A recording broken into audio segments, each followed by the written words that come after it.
and good morning to everyone. So today we have Dr. Sari Muhammad Yatim, the head of Rehabilitation Department, Hospital Serdang, Malaysia. Dr. Sari is a consultant rehabilitation physician and head of Rehabilitation Department at Hospital Serdang. He also serves as the State Advisor of Rehabilitation Medicine Services and as Deputy National Head Advisor of Rehabilitation Medicine Services, Ministry of Health, Malaysia. Dr. Sari's area of expertise are in cardiopulmonary rehabilitation and amputee rehabilitation. He also sits as an executive board member of the Asia-Oceanian Society of Physical and Rehabilitation Medicine. Ladies and gentlemen, please welcome Dr. Sari.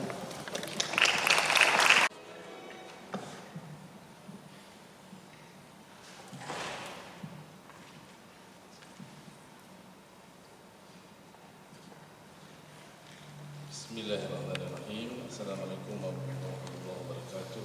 Very good morning, everyone. So it should be free and easy. I think just relax and listen. So this morning, basically, I would like to share. First and foremost, I'd like to thank to the organizing committee for inviting me today to address the issue of rehabilitations in the amputee, basically in our setting. So, the content of my presentation today basically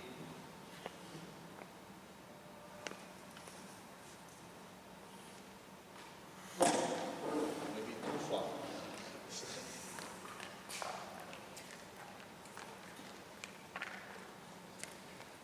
So, I will discuss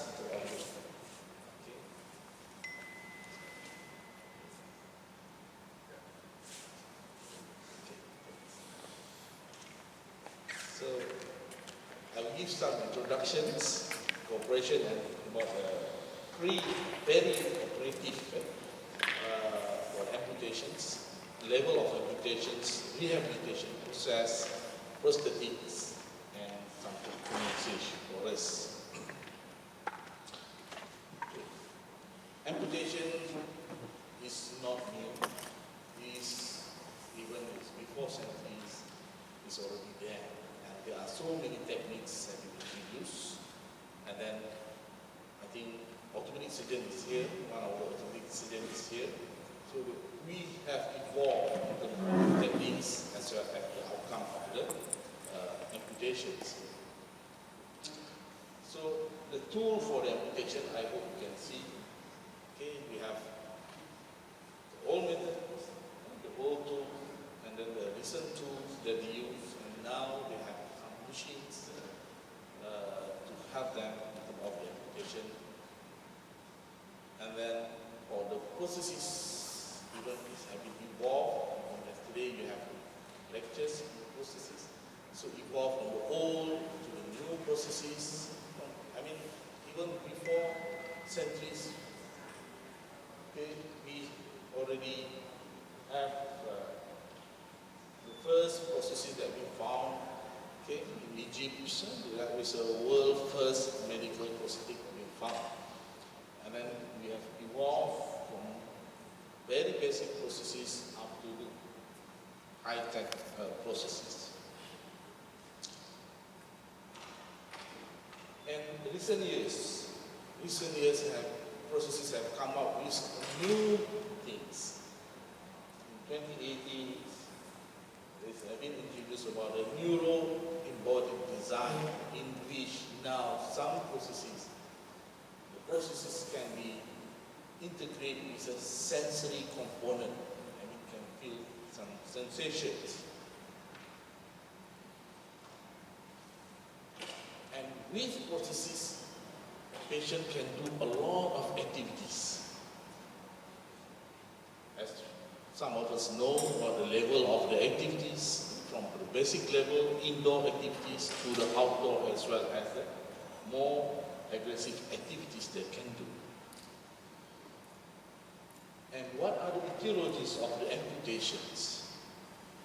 So in Europe, 95% is because of vascular as well as diabetes. in Malaysia, we don't have any proper registry yet. But one of the papers have shown 85% basically is non-traumatic that involve DFU as well as diabetic foot ulcer and as well as a gangrene that constitute about 91%, and 14% is a traumatic as compared to in Europe only 4% due to trauma. And as I mentioned about, we don't have really have a registry for our amputees in our country, in Malaysia. And WHO has estimated 0.5% of population in developing countries have amputations. And if we count by 32 million of our population in Malaysia is about 160,000. So the fact that about 18 to 20 amputation per 100,000 occur in West Europe countries, and a limb loss among diabetes was estimated occur every 30 seconds in the world. So diabetes and vascular problems in high-income countries like US is one of the major causes. Whereas for the low-income countries, war and trauma as well as diabetes is the major cause of the amputations. Almost every year, 4 million persons develop infections at the foot due to diabetes mellitus, and diabetes is basically responsible for more than 1 million amputations per year. And when we look at the prevalence of diabetes in our country, in Malaysia, is rising up rapidly, almost 100% from 1986. Now, the world facing one of the big issues. We are fighting for no smoking. Even our country also fighting for no smoking. Now we are facing another type of disease, what we call it, sitting, that's changed the world. Okay? So previously we have a lot of activities outdoors. Nowadays people, young people, like to sit more in the office and with their gadget or computers. I think this will change a lot. The diversity, the risk of diabetes as well as ischemic heart disease is in a rising.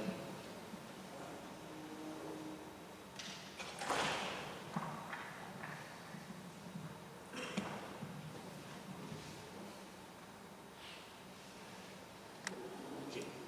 80% of all amputations preceded by infections of the diabetic foot due to the diabetes mellitus, and every 30 seconds an amputation will be performed somewhere in the world because of diabetes. And 70% of all amputations around the world are due to diabetes. And 70% of all amputees patients die within 5 years. I think this is something that we have to look into. Okay. So how about women?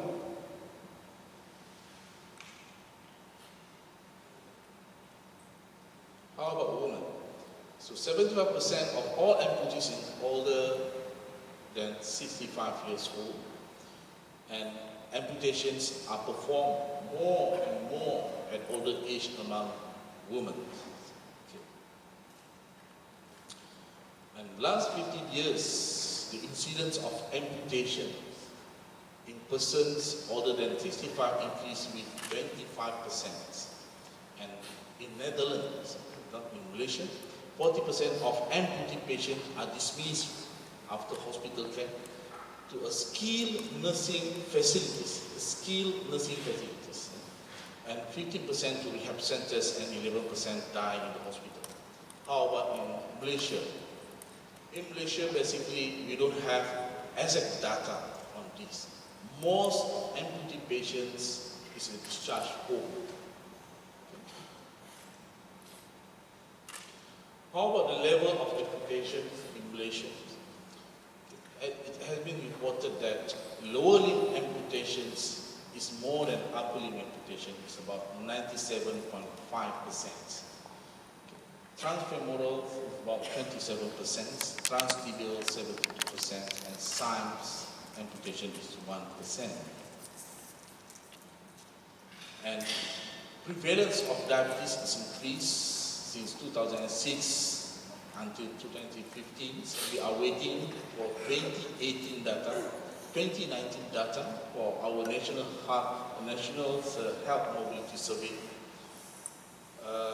and then shows rapid increment of our diabetes survivors, and then it has been reported under the diabetes registries, the rate of diabetic complications in 2012, 2011 and 2012. And they found that 0.7% of diabetics have amputations in Malaysia. So, what are the purpose of amputations? Clinically, do assessment for any limbs that we can't salvage. So this is the purpose of amputation for our patients. Basically, when they present with a necrosis reduction, to reduce the necrosis, pain release, primary wound care. If they have difficulty in wound healing, so sometimes we wonder primary wound care. Okay, and functionality gains. Some patients have deformity, for example, with severe charcot arthropathy. Okay, sometimes the orthotic cannot be prescribed. We suggest for the amputation for more functional gains. But after the amputations, this is the issues.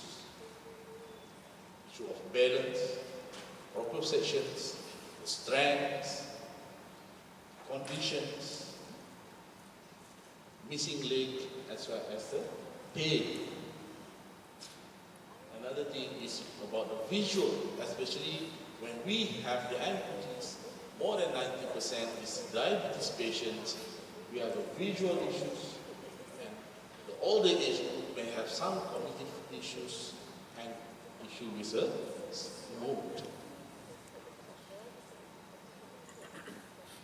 In the aging populations, issue with a balance, cognitions, depressions, as well as they have a lot of medications. So, rehabilitations means turning these abilities to possibilities that we are moving toward that. So, this is a review article on the elderly patients, the amputees with older vascular issues.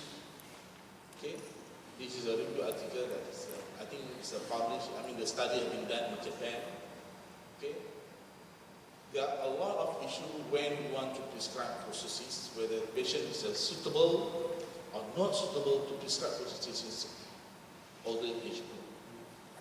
And this review suggested that proper assessment and at the beginning the use of wheelchairs is very, very important in older age group.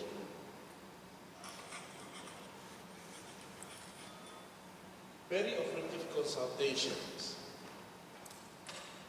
Maybe some of us is not involved in perioperative or before the operation itself, pre-operative itself. But this is important. It is a non-luxurious event. Okay. And pre or perioperative consultation is a team consultation. It's not a single decision by any clinicians. But don't have proper guidelines with regard of pre or peri-operative consultation. What should be in line? Therapy pre-rehabilitations or prehabilitations. We don't have vast evidence with regard to prehabilitation in amputee patients. Okay, in terms of preparing patients to go for the operations, and most of the time, okay, we don't have any program for the patients before they go for the surgery. Now, there are papers for prehabilitation before any major surgery, but not for amputees. So pre-op consultations. So what are the role of rehab physician here, or rehab consultant here? We have to look into the pre-morbid functions, quality of the musculoskeletal system itself, psychosocial of the system, house, learnability, coping, and cognition of the patients. And we have discussed with our orthopedic colleagues with regard to the level of functions for every level of the amputations. Feasibility of the processes, what type of processes, okay, advanced level of the amputations and information for the patients.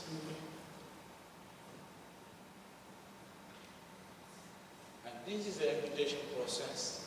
As a surgeon, we focus more on the amputation component, look at the level of amputations, dressing components, discharge, and some of the surgeons may prescribe the processes.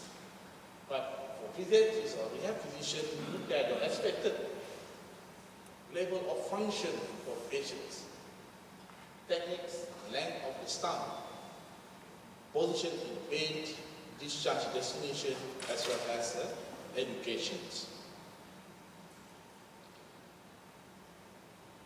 Okay, when you look at this, okay, it's quite common that we have the patients, this is an X-ray of the patients.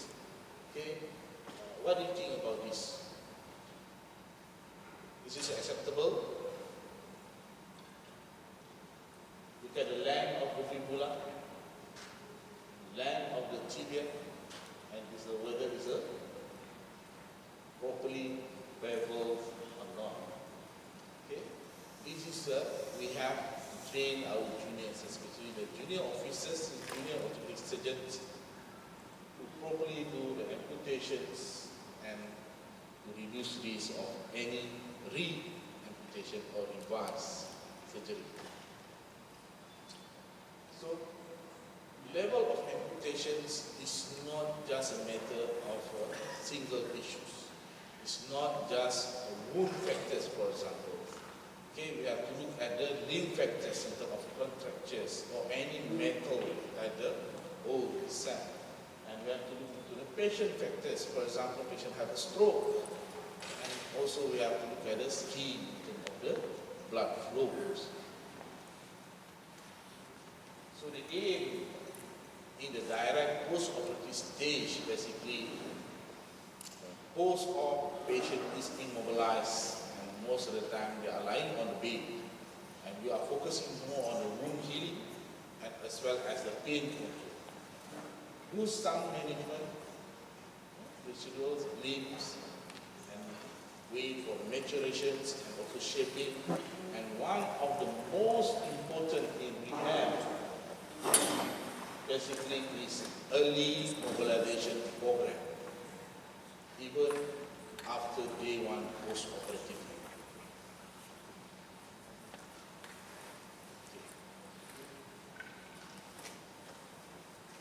So good stump dressing, stump care will eliminate infections, reduce edema, as well as the physical trauma. And this is improve in terms of wound healing, early mobilizations, prevent infections, edema, as well as the physical trauma. So, post-operative stump dressings in transtibial amputations, we have classic bandage has a rigid stump bandaging, and as well as the new one is a vacuum removal rigid dressings. But in Malaysia, we still don't use this method because maybe the technology is not arrived yet. So other considerations from stump pain control, first time to the first processes. This is another issue that we need to look into of prescribing processes. When is the best time to prescribe the first processes, functioning with the processes, and also clinical, practical, and logistic considerations. So, team management is very, very important in amputees, which involve rehabilitation, CPOs, sometimes orthopedic surgeons, physios, OT, occupational therapy, social workers, psychologists, nurses, shoe technicians, sexologists, okay, dietitian, patient, and family. That is very, very important. Okay, the aim basically to make them independent first without the processes, using a wheelchair, household adaptations, and advice in terms of the exercise and adapt any activities. Coping skill, we have discussed about the law, as well as the labor law, cognitive disturbances we have to address, and do not ever forget on shoes on the sound leg or other foot. And most of us tend to forget or to discuss about the sexuality. I think this is what needs to be addressed. In long term, definitely we want our patient to be independent in using the processes as other normal people.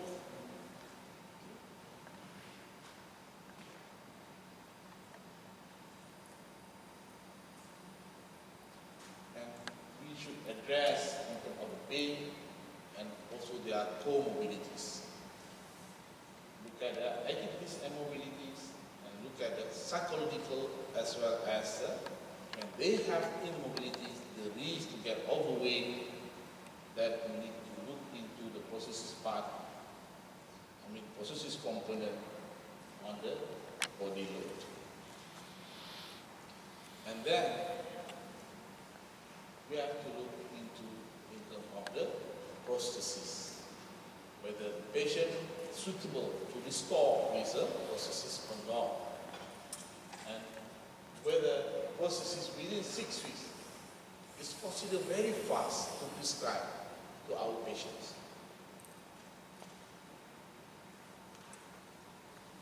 So prosthesis is depend on the activities or wishes of patients, age, comorbidities, cosmetic, as well as condition or fears. So in transtibial amputations, it's always not and very start. Okay? It's always depend on the patellar tendons and preservation of the knee. Technical is very difficult when you want to prescribe transtibial, and the risk of re-amputations, especially in young age group, growing age group, as well as in the vascular patients, the re-amputation is very high and suitable for the immediate fitting or not that need to be addressed. So there are some pictures about the amputations, how they do, and how to make it a long posterior flap. So the suitable length for tibial should be 10 to 15 centimeters. Fibular is 1 to 2 cm shorter, and beveling the tibia is very, very important. And myolysis is better than myoplastics. I think this is what the surgeons do. And if the stump length is short, issue is instability. That will be major issues. Okay, maybe we need to add on, for example, is a time process. But if it's too long, it's more atrophic calf that make the processing loose, ankle and foot space, and blood flow to distal fluids. You may have a problem with blood flow distal stump.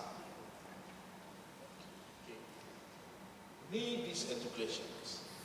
This is something now is less popular because there are varieties type of the transtibial processes. People now, I can consider, is moving out from the knee disarticulations. But remember, it is end-bearing socket. It's an end-bearing stump. Higher possibility of wound disorder and cosmetically less beautiful. But what are the advantages for the surgeon? I think the surgeon will agree with me. It is alternative for transfemoral, no bone surgeries, no transmyogenic surgeries, less blood loss, local anesthesia. Sometimes we just need a local anesthesia as compared to general anesthesia, and less contractures issues. But I think most of us thinking more better to have transfemoral rather than knee disarticulations.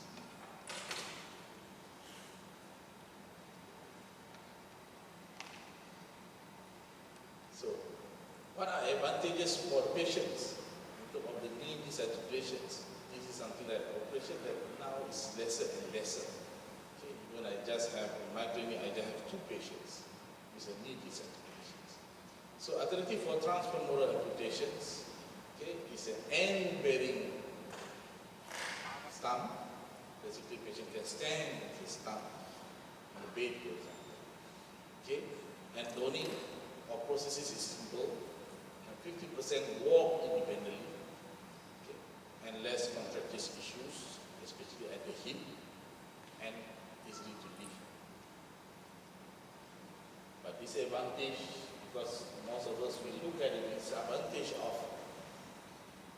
knee disarticulation processes in terms of the cosmetic, limited knee trust, there is open, more research on this to look at knee disarticulations, knee, and floating foot when seated at the edge of any sitting areas.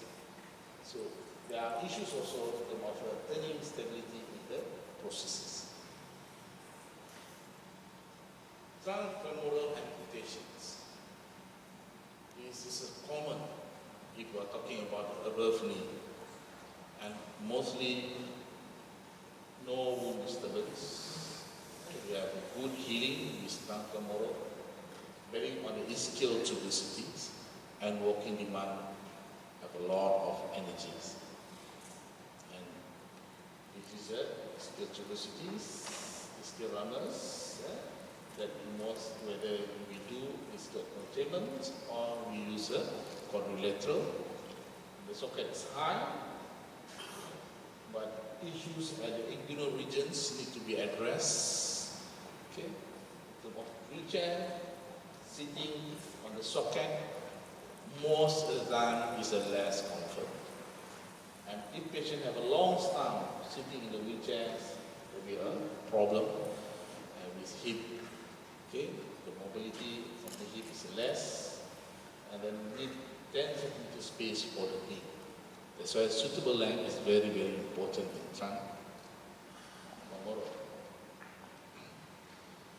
So if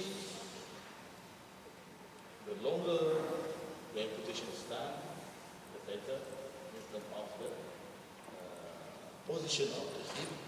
Okay, you can look at this. Okay. Most transfemoral abductors is stronger than the adductors. Okay. And then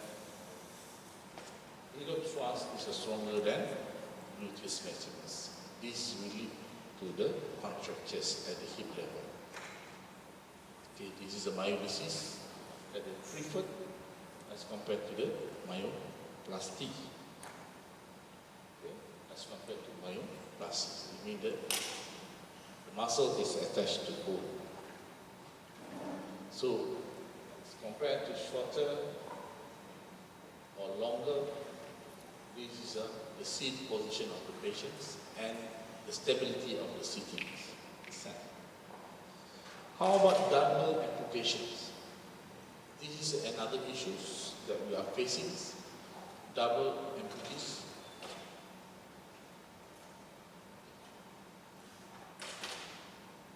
So, in case of below knee, often we prescribe prosthesis. Most of the time, people use prosthesis for walking, and most of the time, they can climb stairs with the below knees.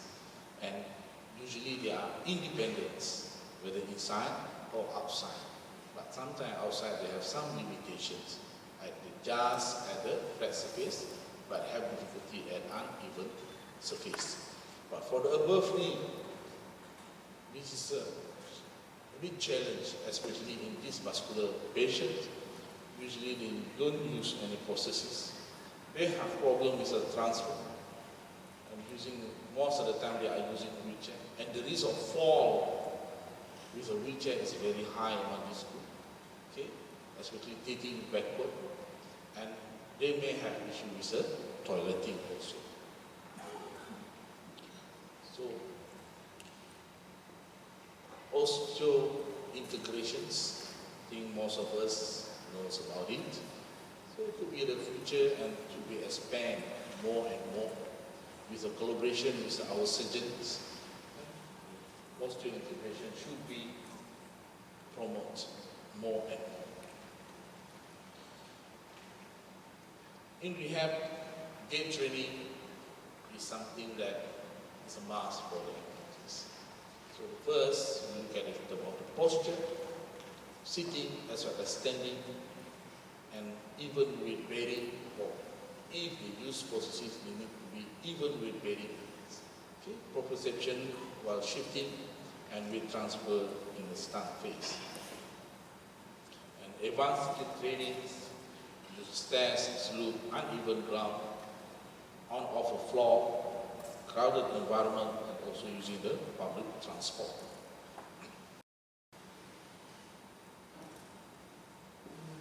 Community integration. This is one of the rehab components that we have to look into to complete the loop that which involve the resumption of the family and community roles, addressing emotional needs of the patients, developing healthy coping strategy for the patient, and the resumption of the previous and adapted recreational activities. Okay, this is important to make our client or our patients go back to the communities. So in rehab, we cannot run away with a new international classification of functioning disability and health. So under this ICF, we have a biopsychosocial model. So in rehabilitation, so this is a biopsychosocial model. So when we manage our patients that include the amputees, we follow in this biopsychosocial model, then we have to manage every part of this model. So for example, in case of amputees, issue with aging, vascular disease or diabetes, other diseases, as well as their medications. Because we are going to walk the patients. If we have a lot of medication, especially in elderly, if they have more than 5 pieces of medication, okay, there will be a lot of issues with the balance. There will be a lot of issues with balance. And for body structure and function, the impairment, okay, missing legs, pain, vocal sections, balance, cognition, depression, vision, and issues other legs that we have to manage. For the activity limitations, fear of fall, for example, walking aid, but a suitable walking aid for the patients. Okay? I mean, we have to progress on rubber-bound walking frame, stick, okay? Still on the processes use wheelchairs, donning and doffing of the processes. Even yesterday I have a case, patient come with a sound, okay, that intervals for him, so we need to look into the prosthetic socket and discuss with the suppliers in terms of improving the fitting of the socket itself. Shoes, okay, when we prescribing prostheses, sometimes we just focus on the prosthetic component, but we have to look at the shoes. Okay? For the sound aid, for example, how to prevent further or any issues, especially in diabetes or vascular disease patients. Very household. And then for the participation restrictions, social integration, we have to, I mentioned about the social integrations. We want them to have issues with social isolations and improve their quality of life and return to work. And then for the environmental factors, we need to discuss with the partners, family members, as well as the neighborhood, whether the patient have issues with the neighborhood, availability of adaptations around or inside the house, as well as outside the house, okay, and the processes for the elderly. And for the personal factors, we look at the patient personality itself, their lifestyle. Some people have a different lifestyle. Okay, a farmer, okay, it's not the same, okay, for those who are working in the cities. Coping strategies, how they cope. Okay. And in prescribing processes, we look at the functional ability of the patients. Functional ability of the patients. I think many of us are aware as regard to the functional functions, level of function of patients from our assessments. Okay, we level patients in terms of the functional activities, what they can do, and what are the components that are suitable to prescribe for these patients. So, K0, 1, 2, 3, or 4. Okay, for us we call it the functional mobility grade. And when we look at this, I think in 2014, the movie has come out. So it's quite interesting. I was in New York during that time, so I saw this.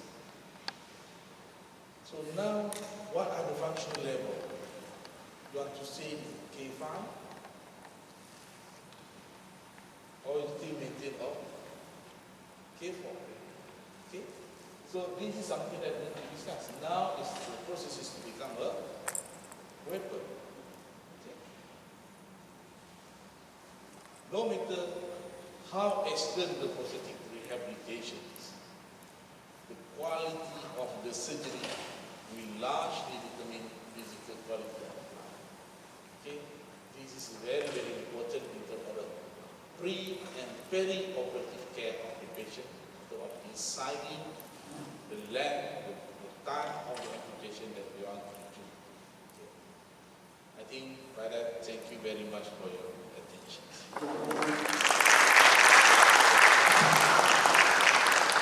Thank you very much, Dr. Shari. Now I open. Thank you, Dr. Anita. So basically, we just have a meeting with our special interest group on the amputees. So we plan to collect data by 2020. I mean, basically, because when talking about registry, it's expensive. We need a lot of money in terms of to maintain and sustain. And then we have our special interest group. I mean, in rehab per se, we have a few special interest groups that include the amputees. Next year, we will start in terms of collecting our amputee data nationally.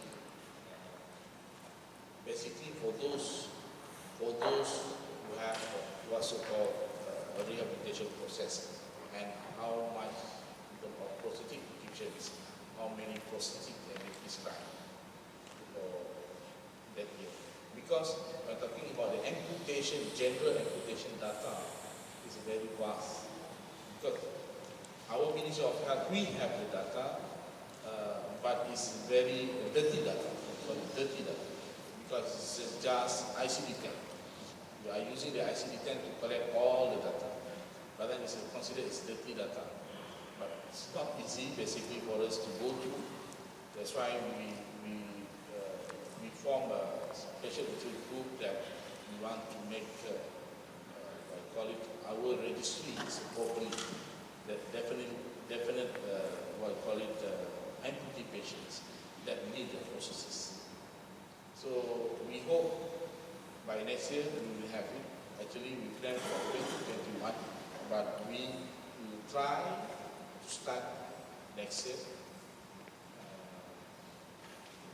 What I call it as a pilot, and then we will take off in 2021 for the real data collection, registry for the amputees in our countries. In Malaysia, a big difference because, yeah, sometimes I can say that I'm jealous with our nearby countries, for example. They have a proper data collections and a system for the amputees. But in our countries, the direction of the government basically mainly is outsourcing. When talking about outsourcing, they are very open. Any service provider, health service provider can request for the processes for any companies or any providers. Okay, that we have a difficulty in terms of collecting as a central data for them. For example, if amputation has been done at the private hospital, so they will get the processes from the vendors that supply. But as a national data, we are lost. Okay, because there is no, what I call it, link with regard to amputations and, for example, is a prosthetic user or not. Okay. That's why the National Diabetes Registry, the last registry is 2012, 2011 and 2012. That's the last registry. And last year they do, but they don't collect the data in terms of the complication, in terms of for diabetic patients they have amputation or not. So this is something that we have to look into. We hope by 2021 we will take off in terms of the amputee registry for our countries. Next year we will start with what I call it a pilot project for the registries, and we have good collaboration with NIH, National Institute of Health, in terms of this registry program.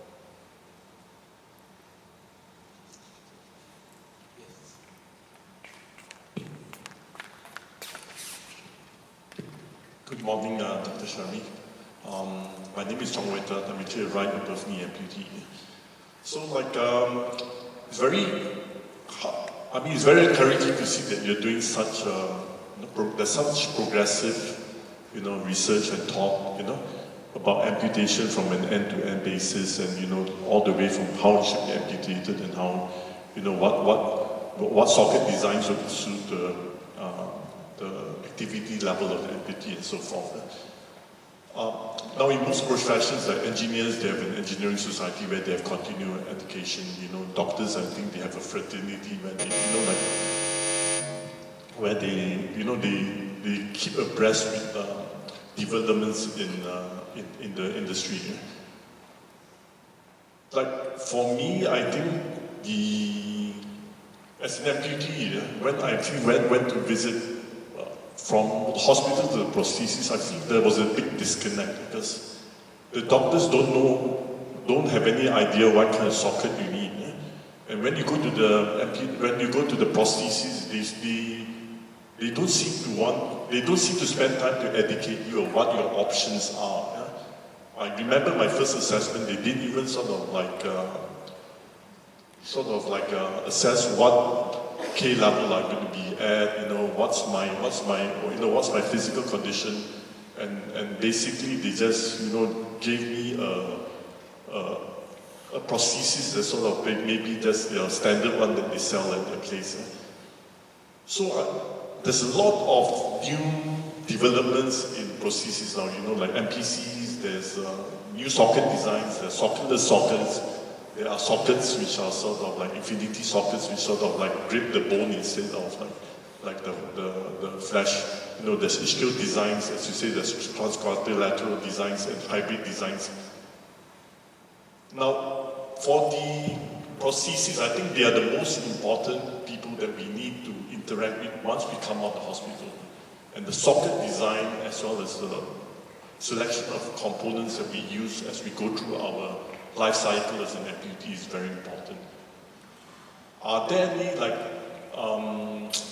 initiatives to get prosthesis to actually educate yourself and keep abreast and keep pushing the current envelope to help us sort of like move forward in terms of like the use of prosthesis and encourage more amputees to actually use prosthesis rather than be stuck in a wheelchair? Thank you. Yes, that's among doctors we have developed a special interest to. That is important. That is the first move that we are moving, because I can say not all doctors interested to know what is the prosthesis or the thing, because when we're talking about prosthesis, they are thinking about technical. Some of us maybe in terms of technical, maybe they are put aside. They are preferred on neuro, for example. Okay, there is a move. Definitely, okay, we are trying our best basically that's why we have developed collaborations with Dr. Anida and UM, the teaching institute and researchers, because we want these collaborations as well as coordinations in terms of the processing services in our countries. I understand that we are facing this a lot, okay? Many years already. Okay. Previously, under the Ministry of Health, we have what's called Pusat Anggota Tiruan. It's a prosthetic center in Hospital Kuala Lumpur, but had been closed in 1998. Had been asked to close because of the outsource. Okay, the term of outsourcing. So from there, it's very difficult to coordinate in terms of processing equipment. And people start less interest to study more on the processes. But the technology is growing. I attended ISPOM meeting, all these things. Wow, I feel it's a lag behind our country. It's not only the technical component, but include the educational component. Okay? But it's good. It should come from the amputees. It should come from the client itself to develop this. That's why we need a special interest group, okay, especially among the amputees. And then we have UOW Malaysia, for example, should be actively, okay, do a research as well as coordinate in terms of the prosthetic management. Because I really have a special interest in the amputee we have, because I want all amputees walking rather than sitting, definitely. Okay, but some people, we have elderly, we have this vascular disease, we have a dual disability, some patients have a stroke, some patients ischemic heart disease is very, it's very fragile for them. Sometimes, we feel more functional. As you know that 70% those who have amputation, the 5-year survival rate is less, okay? Especially in this vascular or diabetic patient. That's why we want them to enjoy their life first. That is number one. I mean, for young amputees, yes, we work very hard for them. We we work very hard to improve their quality of life, especially in terms of ambulations with the prosthesis. Okay. Any more questions? We can take one more.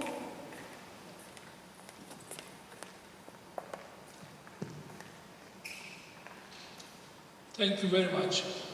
My question is about when you do the amputation, do you consider the problems the patient will face when fitting a prosthetic device? Like you do the amputation in such a way that it is suitable to fit the existing prosthetic devices rather than you just do it for medical reasons to a certain length, certain section.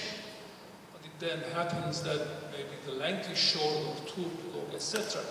So do you pay attention to this kind of forward thinking to do one surgery only for multi-purpose? Okay, there are two types of operations. One is emergency, one is elective. For those elective cases, most of the time we have discussion with our orthopedic surgeons. So most of the time they will refer to us and then we do the assessment and then what are the suitable levels for the patient, and they are trying their best. Even among our vascular surgeons, they have a staggered operations, but people don't like it. Many patients don't like it. They try to salvage as longer as they can. But then, as you know, when they have vascular issues, ischemia, wound healing, and issues and infections, sometimes they have to go for the higher level. But most of the patients, when they have two operations, the third operation they don't want to. That is major issues when we discuss about how long the stump should be there. Okay, so. For the elective cases, definitely. Okay, most of us got referrals. We discussed with our orthopedic surgeons what the levels, what are the best. Even some the common cases, usually they can do easily, but those are complicated cases. Most of the time, the specialists will sit together to discuss what are the best level. Are there what type of processes that suitable that can be prescribed for this patient. Okay. This is basically that we do the discussions. I can say that not many hospitals is doing it, but for our side, for my side, from the hospital side, so we have a good relationship with our orthopedic surgeon, in which we have a discussion with them in terms of the level of the patients. Thank you very much, Dr. Shari, for the keynote speech. Please, Hospital Serdang.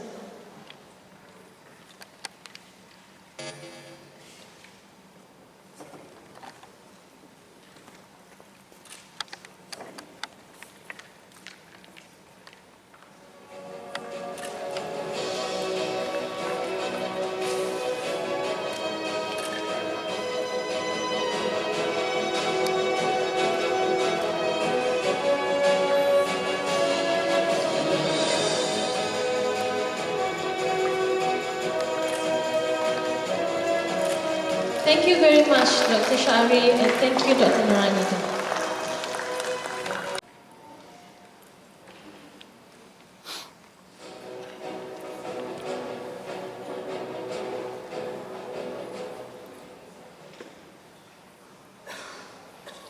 Hello everyone, welcome back to our next invited speaker.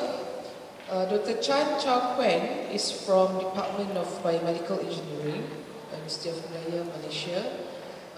He completed his PhD from NUS, Singapore, and today he's going to present one of his key field in his research, which is computational biomechanics and musculoskeletal modeling in quantifying human movement due to different factors.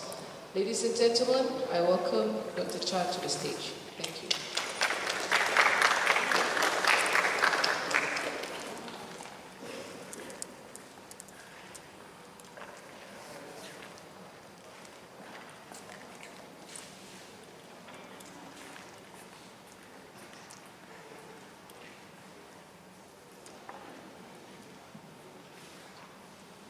morning, ladies and gentlemen. Standing here before you today, we would like to discuss and present about the computational biomechanics and musculoskeletal modeling in quantifying human movements due to different factors. Now, in reality, humans of different races, different ethics, and different incomes and also age categories perform various movements in order to accomplish tasks in activities of daily living, or in short we call it as ADL. Now, however, due to advancing age, the motor learning motor skill will be disturbed due to advancing age, and also the pre-programmed neural circuitry will be disturbed due to advancing age as well. As such, the elderly people will experience movement inefficiency and also poor in speed control. Moreover, the elderly people will always experience the muscle loss, which leads to muscle atrophy, which also leads to muscle hypoplasia, and which ultimately will affect the muscle strength reduction among the elderly people.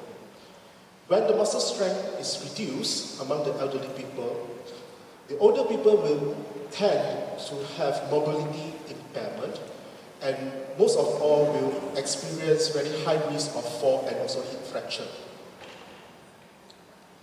And you can see from the statistics over here, the living expectancy is increasing from year to year, and as such, this will increase the financial burden to the immediate family members and also the healthcare system of a particular country.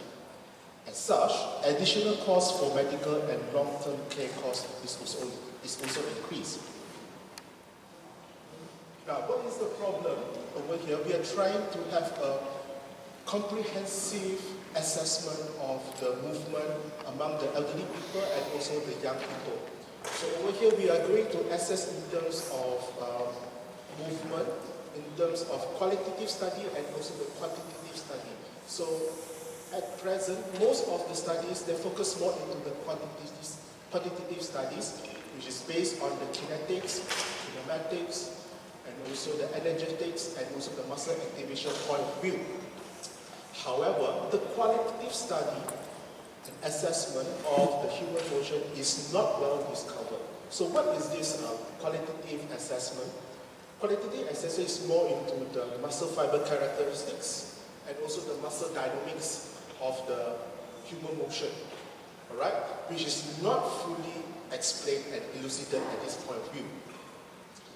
Now, for this study, we focus more into the forward walking with different speed, all right? Forward walking with different speed, and also squatting with different speed and different depth. So the speed and the depth will be of different factors, okay? Different factors in human movement. Right?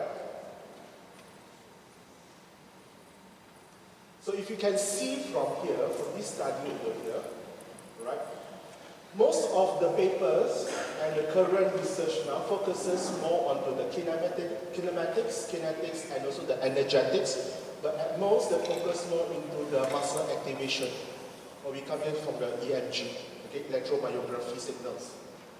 So these are the quantitative studies, quantitative assessment. Well, as for this one, will be the qualitative assessment, which is less focused in the recent research as well. So what is this muscle fiber type over here? So we are going to use the EMG over here to quantify and assess the muscle fiber type recruitment, all right, during various movement of different factors. Ultimately, we are going to study also the muscle dynamic characteristics. Right? During various movement, we are going to use a modeling software to assess the muscle characteristics. So the muscle dynamic characteristics over here involve like something that we cannot quantify outside. We're going to see something that is inside, the muscle inside. So what are the muscle insides over here? Is basically covers the muscle dynamics, which covers the muscle velocity, muscle length, which is muscle force, and muscle length and muscle velocity contributes to muscle force.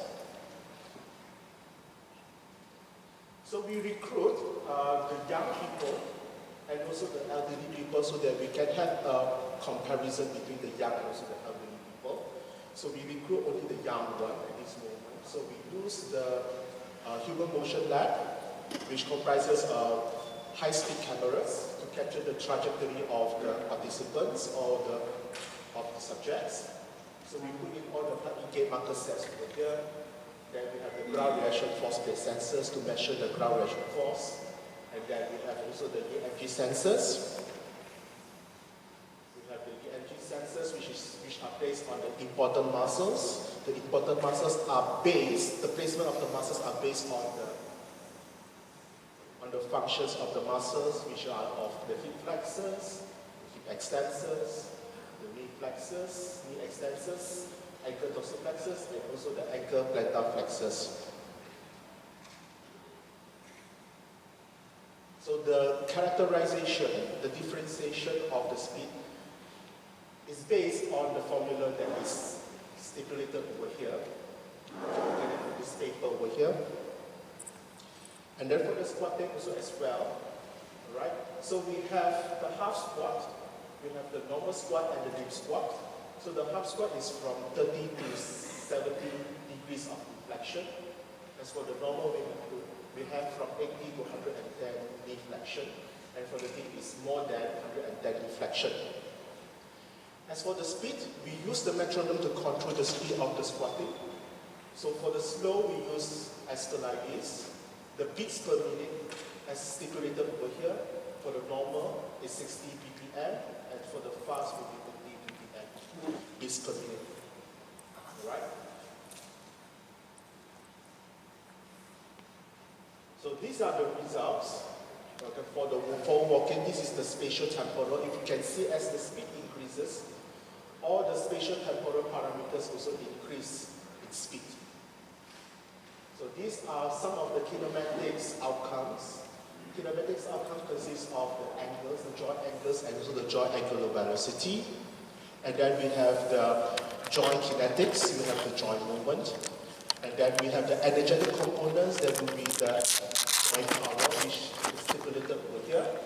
So if you see from here, the joint power, due to increasing of the speed, right, there will be more contribution from the ankle, continue with the hip contribution, followed by the last but not least will be the knee contribution. Right?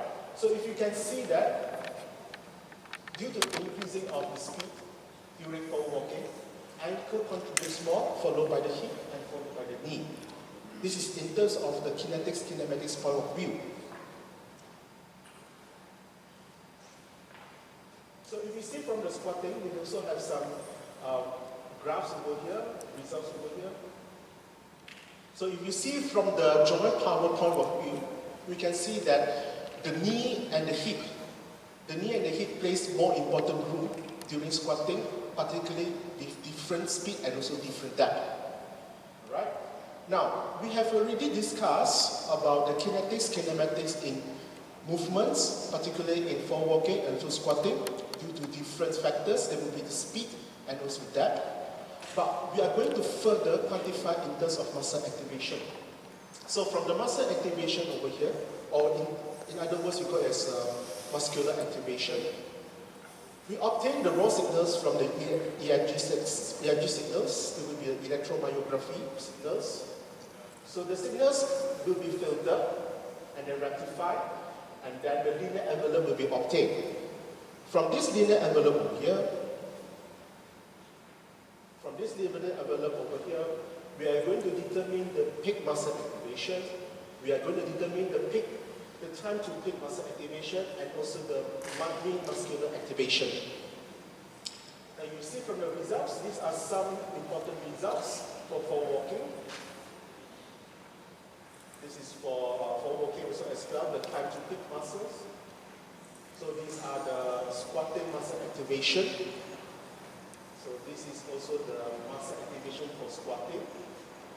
So we have already discussed about the importance and also the results, okay, in terms of quantitative assessment during forward walking and also back walking in different speed and also in different depth and squatting also as well. Now, we're going to move on to the qualitative study. Qualitative study over here, we have two parts. The first one, we're going to analyze on the recruitment of the muscle fiber types. So we are going to discuss about muscle fiber.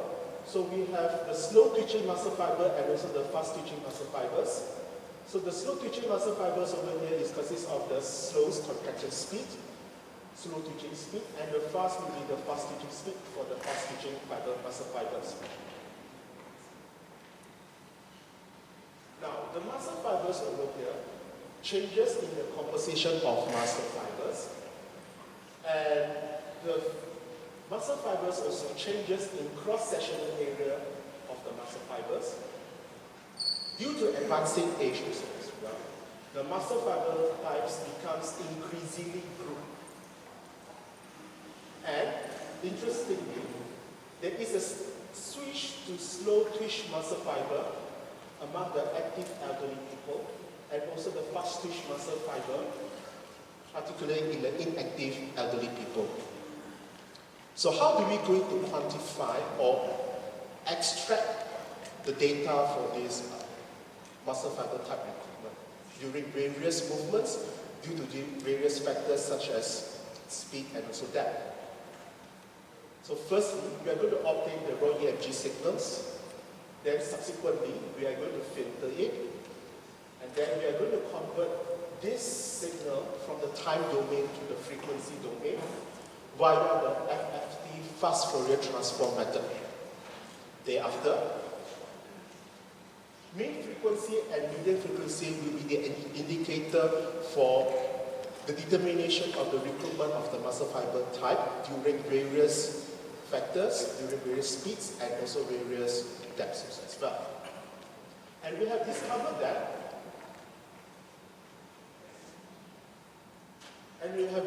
that mean frequency is relatively comparable compared to the median frequency in assessing the muscle fiber type recruitment during various movement and also during various factors. That will be in terms of speed and also in terms of different depth. Right, during spotting. We prefer over here, the mean frequency rather than the median frequency, although mean and median frequency, they are comparable, because mean frequency is relatively comparison because there is lesser in standard deviation compared to the median frequency, as we have obtained and can be seen from the results over here. Now, if we continue to use the mean frequency as an indicator for the recruitment of the muscle fiber type, if you can see during the forward walking, as the speed decreases, there will be a change, all right? The mean frequency increases for the following muscles. And during the swing time, during the swing phase, as the speed decreases, these particular muscles are increased in muscle recruitment or in the mean frequency. So we can say that as the higher speed, there will be very high oxidative mechanism, all right? Everything happens, muscle fiber type, there will be very high oxidative mechanism, which signifies that there is a higher mitochondrial and also myoglobin recruitment, which signifies the utilization of the slow twitching muscle fibers. However, we can say that the exercise that we have implemented over here is not of maximum exercise, so we have not achieved the maximum exercise level. This same goes to the spotting also as well. Right, so now if you see from due to advancing age, so as the age increases, the following muscles, the mean frequencies for the following muscles increases, but for this rectus femoris and tibialis anterior will be decreased. It's a very interesting outcome, all right, using this mean frequency, all right. Then we have the squatting also as well. These are the results. Now we have already covered about the introduction or the utilization of the mean frequency in revealing the muscle fiber type recruitment during various movements due to different factors such as the speed and also flexion, different depths. We further move on to the last part of the qualitative assessment. So over here we introduce the musculoskeletal modeling in order to review the muscle dynamics during various movements. So this musculoskeletal modeling is very important to determine the muscle dynamics characteristics, which covers the muscle force. And muscle force is depending on the muscle length and also muscle velocity due to different conditions. Now, we always focus into this muscle force. Muscle force is very important in promoting and limiting different movement conditions. So again, before we introduce this musculoskeletal modeling using this OpenSim, so this OpenSim is an open source software which is introduced by the Stanford University from the US. We always utilize all the trajectory markers that we have captured during our human movement capture using the cameras, the high-speed cameras. So once we have all the trajectory markers, all the placement, everything, we are going to use the model that is being applied by this OpenSim itself. Then we are going to measure with our trajectory markers using the scaling method. Subsequently, we are going to analyze, we're going to further it with the inverse kinematics procedure. Then after that, we have this residue reduction algorithm using the one that is available in this OpenSim. Ultimately, we are going to perform the CMC, computational muscle control, step in order to review the muscle force contribution. From this muscle force contribution, you can review and obtain the muscle length contribution and also the muscle velocity contribution. So these are some videos. Can you play the videos, please?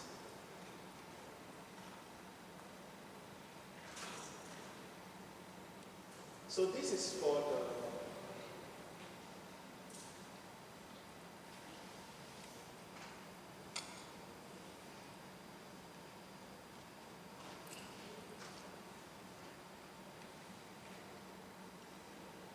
So the left part on top over here will be the slow walking, slow speed walking.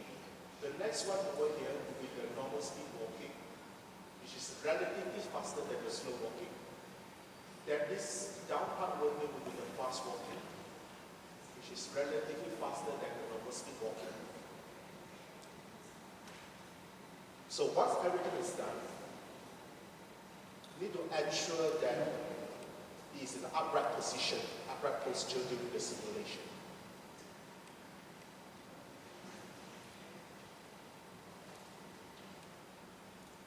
So once the CMC is completed, the computer muscle control step is completed, you will obtain the muscle force. Here's some of the results: muscle force, muscle length, and muscle velocity. And you can see over here for the forward walking over here, the following muscles increase with speed for the muscle force. Now, as for these muscles, right, they will increase in speed during the swing phase. So these are the things that we can see from this muscle force. But we need to see what is the contribution factor. Is it the muscle length or muscle velocity in contributing the difference in muscle force during different speed during forward walking? Right? So if you can see from here, muscle length due to various factors, due to various speed, there is no significant difference due to muscle length. But from the muscle velocity over here, there is increment of the following muscles due to speed, and also the following muscles due to speed, increase due to speed during the swing phase. So we believe that there is an assistance of the force and the velocity relationship in the muscle dynamics characteristics during forward walking of different speed. Right? So over here we have already discovered from the muscle dynamics using the OpenSim musculoskeletal modeling. So we can see that muscle velocity seems to contribute to the muscle force generation and changes across all speeds. And interestingly, the muscle force of the plantar plexus, which is the greatest of all the investigated muscles, particularly soleus, which is contributing to the higher plantar flexor force of the ankle. Now, we have come to the end of the presentation, of the discussion. So the ultimate goal of this qualitative and quantitative study, it can be used as a diagnosis of motion disorders. Secondly, it can be a designation guidelines for any medical assistive devices, particularly for the P&O patients. It can serve as a benchmark for medical treatment and also the rehabilitation regimen. All right? It can serve as an objective assessment tools for clinicians, surgeons, and also physiotherapists in assessing the movement performance of patients. All right? And last but not least, it helps to promote health, well-being, and also improve the muscle functional capacity among the society. And for our future work, we plan to study more into the stability side, the local stationary stability, and also the local dynamic stability during various movements. And then we move on to more into this muscle coordination. There will be a muscle synergy, and also the introduction of the cyclogram in reducing the redundancy of the assessment using the kinematics hologram. Okay, with that, I'm in case. Thank you, Dr. Chan. I open the floor for any questions.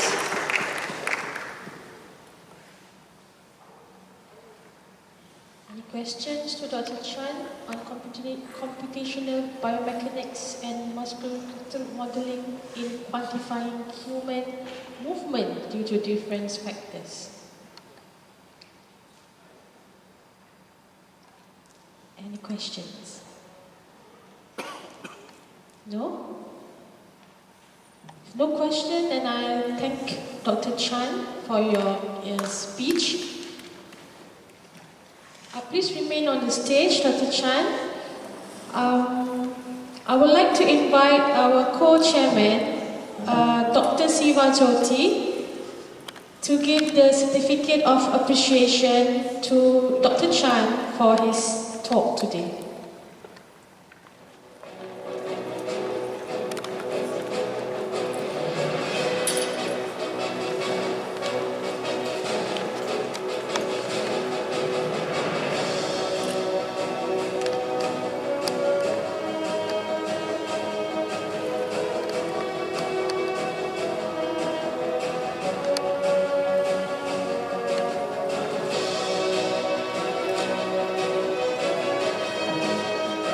Thank you very much, Dr. Chan, and thank you, Dr. Siva.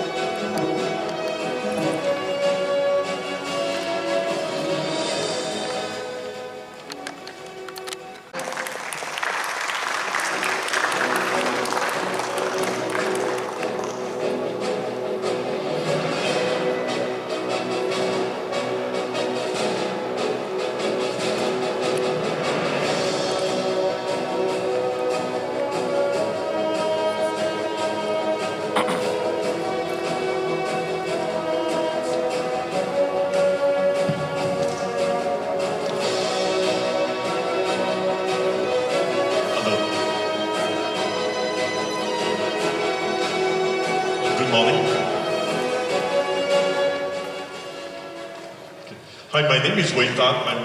As you see, I'm a above knee amputee.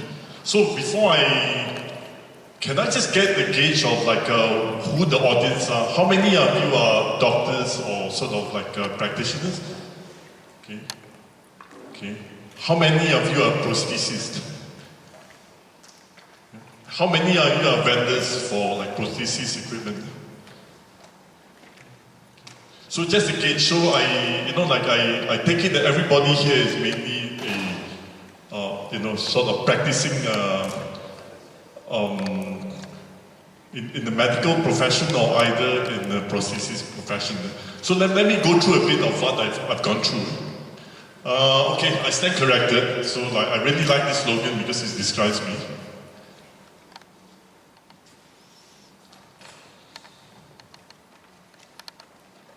Okay, now 4.5 years ago, I had a paragliding accident in Sungai Petani. As a result of that, I crushed both my legs, and unfortunately, because I actually had my operation about 12 hours after the event, I had sepsis, complications. As a result, I lost my right leg above the knee. So, and that was me after about 6 weeks in ICU. So it was quite a major accident. You can see even my good leg itself is, I have a good leg that's, I'm very fortunate that's actually managed to save my good leg. Okay, so the hospital. So as soon as I came out of the hospital, I was back in, when I was back home, got a wheelchair, and immediately I wanted to be active. Yeah, that was the first thing that I wanted to do. I wanted to remain active. So I got a good wheelchair, that basically gave me a lot of mobility, despite the fact that I had lost one leg and I still had fixators on my left leg that suffered quite a fair bit of damage. So now I'm a photographer. I try to lead an active life. I try to do everything, I try to lead as a normal life as possible, and I think that's something I would encourage all amputees to do. So you see that this was Cambodia. I climbed up to Angkor Wat. I do try a lot of things every day in my normal life. I try to swim. I have a scooter. I get on my bike. So these are things that, for you, is something that you take for granted. For me, it's something that's experimental. For example, getting on the scooter, which leg do I get on? How do I stop? How do I get down on do I stop on my good leg or do I stop on my prosthetic leg? So all this is things that we have to sort of explore for ourselves. I keep in contact with amputees as well as people who have prostheses, because I think the shared experience is very important. I like this group here, I have someone who's a lower, below knee amputee, that's Rini. I've got someone that's hip disarticulation that walks and crutches. I've got someone that's going through the process of an amputation now and has only been sort of on his prosthesis for four months. So basically, I find we learn a lot from each other. And basically, this is my support group. We help each other, and we have a lot of experience that we sort of gather from each other, because everybody's experience is different. So that's all the presentation. So I think just quickly on my side, just give about 5 minutes more on my experience as an amputee. I've been amputee for 4.5 years. The initial part of it, I think, was very difficult in terms of trying to get knowledge about what I should do as an amputee. Where would I go to get find a good prosthesis? What my options are, and most places I go to did not spend a lot of time to try and educate me on what my options are. Today, having done a lot of trial and error by myself, I know that suction suspension for me works very well, much better than the pin lock. And most places you go to, they would default to give you a pin lock because maybe that's the easiest one for them to make. In terms of knees, would you go for a locking knee? Would you go for a multi-bar knee? Would you go for a hydraulic knee? Or would you go for a microprocessor knee? And what's the difference between all of them? I can tell you, having gone through all of them, I've used an OSA 1800, I've used an Orthobock 3R60, I've used an Orthobock 3R80, I've used a Mulch knee, and basically I'm using a real knee today. I've used all of them. I can tell you the experience and difference in all of them. Of course, there's a big price difference in all of them, but nevertheless, the quality in life that I can lead, I think is worth the investment. A lot of people come up to me and ask me to look at my knee. bang, how much you spend on your knee? And then they balk, you know. When I've done 40 to 50,000. And most people react, wow, that's a lot of money. Then, you know, I look at it back then, you know, they're driving a Camry, this is probably $150,000 car that they're going to spend, they're going to pay for in installments for the next 7 years. So I'd ask yourself, you know, if I were to pay $100,000 for a knee, that gives me mobility and lets me lead an active life and let me lead life to the fullest and still allow me to function as a photographer, is that worth it? As compared to driving a car that you're going to depreciate over 7 years and then sell off and buy another car? So, I think we need to put things into perspective. Yeah? So, my closing would be this, you know. I really welcome this. I think the initiative of setting this up is something that I feel very excited about because it's the beginning of something, bringing communities together and basically making information more transparent and giving a platform for people like myself to give, to sort of give back to the community, because I do want to see people more active. I don't want people stuck in wheelchairs. Sometimes I go to shopping malls, I see people using crutches and I see people using wheelchairs. I ask, you know, why aren't you using a prosthesis? You know, and basically, you know, there are many reasons. Sometimes it's cost, sometimes it's too difficult, sometimes they don't have the right training, sometimes, you know, they don't know that option is there, you know. And many people, when they see me walking, you know, they'll come up to me and ask me, hey, where did you make that? You know, how did you know, who do you see, where's the doctor and all that? So that tells me that people don't know such options exist. Yeah? And doctors, I think, are very good at treating you medically, but there's a gap between doctors and prosthesis. You know, when I met my doctor, you know, when he did my amputation, he did my treatment for my orthopedics and all that. At the time I was naive, I thought he was the one that's going to help me with my prosthesis, you know. But basically at the end of the day, he shook my hand, you know, when I discharged and say, you know, you can go and see these people. I hear that they are good, yeah. So that tells me that they don't really interact much with the prosthesis in terms of, and I think these two professions really need to talk to each other, because the way my leg is amputated, as Dr. Shari had described earlier, has a major impact on what kind of suspension, what kind of knee, what kind of mobility I will have in the future. But these two parties don't talk. Yeah? And likewise, when I go to the prosthesis, I think they should spend a bit more time to understand the patient and explain what options there are based on their evaluation of the patient's future mobility. Yeah?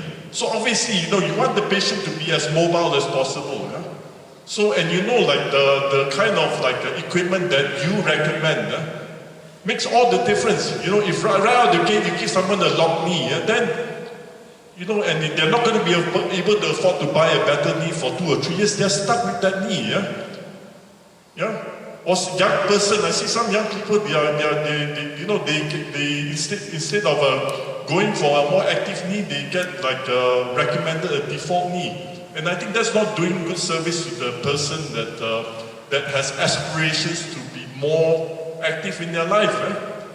So I think I close on this. I'm very excited. I thank all the organizers for setting this conference up. I hope I'll be able to participate more in the future, and I hope, you know, this is a good starting point for all of us to have a collective dialogue for the improvement of prosthesis, usability, accessibility, and mobility for patients. Thank you. Thank you, Mr. Chong. I open the floor for any questions, inquiries. Maybe we can take 1 or 2 questions.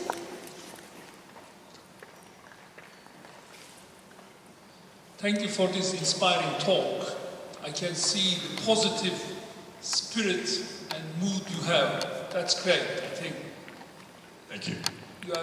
You are setting a brilliant example for us to appreciate what we have and what we should do for this community. So my question is about a survey we conducted in Australia on prosthetic hand users. And in the survey, we asked prosthetic hand users about saying that, look, we are in the 21st century, the technology has progressed so well. And we asked them, what do you want in the new prosthetic hand? So if I change this question for your case, somebody who is highly educated, who knows what has happened, who knows how to be happy, that's what I understand. So what do you want ideally in a prosthetic device suiting to your case? If you can enlighten us about what do you want in a new prosthetic hand, hopefully we can take on board in our research. Okay, very good question. It's something I think about very much. Now I think but in Malaysia, I think we would like to go back to basics. You know, we have access to all sorts of needs. We have access to all sorts of even microprocessor feeds and you know, very active like components here in Malaysia. But you know, having been a prosthetics user for the past 4 years, the most important thing is the socket. You can have the best components. You can have you know, a genuine like a knee that you know probably costs you know like $300,000 from the US you know military. Yeah? But if your socket is not good, you're not going to be able to walk any better than someone that has you know like a simple 4-bar knee. Yeah? So I think in Malaysia I get that you know we have quite a young and new prosthesis people CPO fraternity here. You know, I understand that at least you know that initiative has started, but they need more experience. Yeah?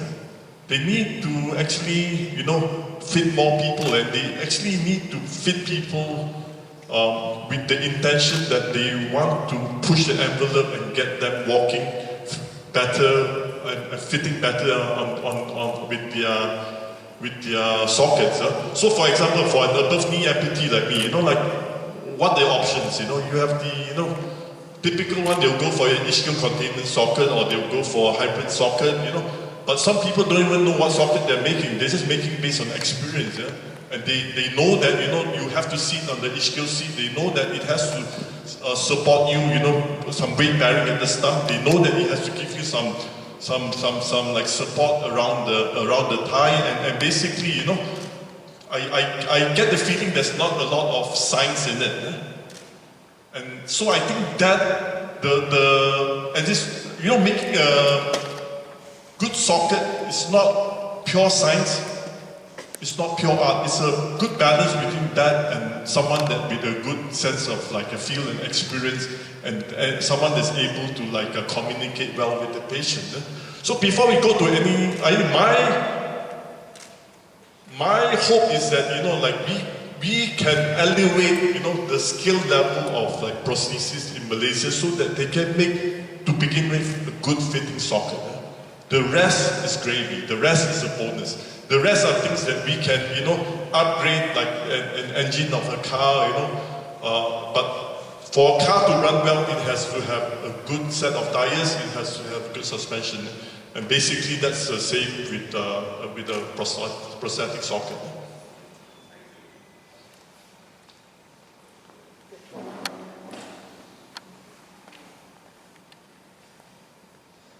Very good morning, and also I'm very impressed with the way you did the presentation. It's very motivating.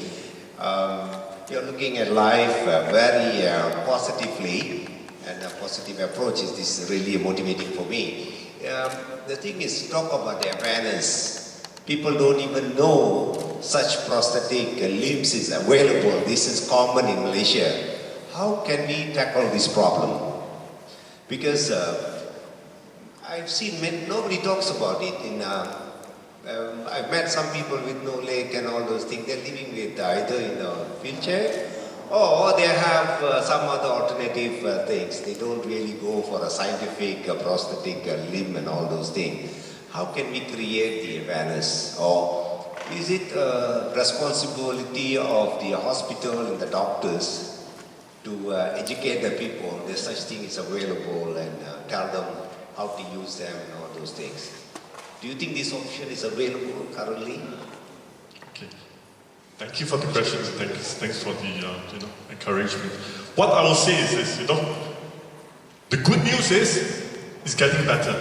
The fact that we're having forums like this is a good first step. The fact that we have social media, we have people talking positively about like life as an amputee. I think that message is much easier to spread these days. With WhatsApp and all that, for example, I have got a WhatsApp group with 20 over members. I started with 2 people. So I hope to grow that WhatsApp group because we help each other. The community is there, and I think the doctors should educate the patients that they have options. The prostheses have a role to. You go to most prosthesis waiting rooms. It's a depressing place. You go there and people are sitting and they are in wheelchairs. People are in pain and they are in difficulty. But I think we can make that a much better, encouraging experience for them. So I think, and I'm starting to see some centers beginning to do that. It's not a place where you go in and it looks like a, like a tukang kayu kind of shop, where that you have people with saws and you hear grinding and machine at the back. That's very intimidating. You go some places, you see, they've got like professional prostheses. They're coming. They show like all the high-tech equipment. They show like posters of people running and they show people, being mobile. So I think the prostheses also have a role to play. And people like myself, and people who are, who want to lead an active life, I think, we are in a position to play a role. I think today I'm playing a role. I'm very, so I think the good news is it's getting better, it's getting easier. People expect more, and we should all,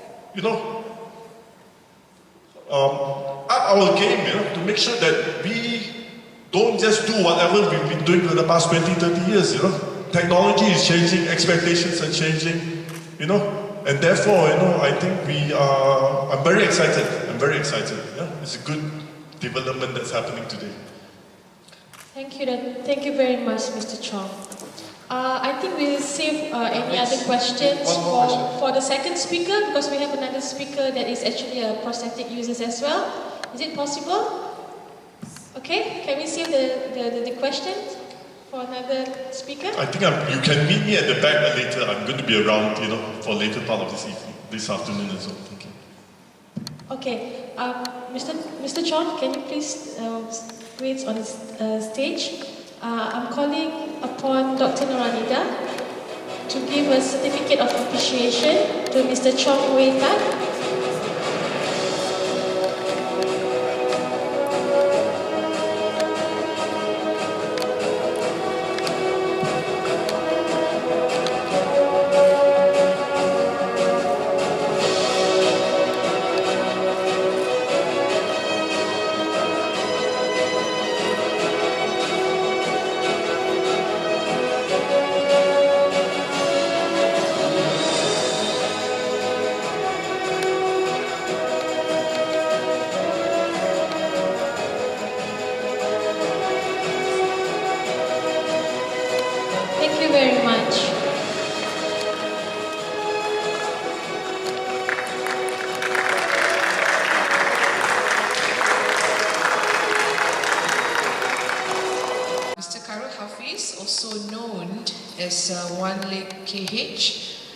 He studied mechanical engineering at the University of Wisconsin, and currently he is a palm oil mill engineer and has been for almost 15 years as an engineer. In November 2005, he was hit by a 10-tire lorry and had his leg amputated from the knee down. However, that did not stop him from continuing his career as a male engineer and also living an active lifestyle. He will now present his very active lifestyle, and here please welcome Mr. Hafiz to the stage.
So basically in November 2005, I was on my way to the office on my motorbike because at that time I was riding a big bike, but riding a big bike to KL doesn't make sense, so I rode a small bike and I was hit by a 10-tire lorry.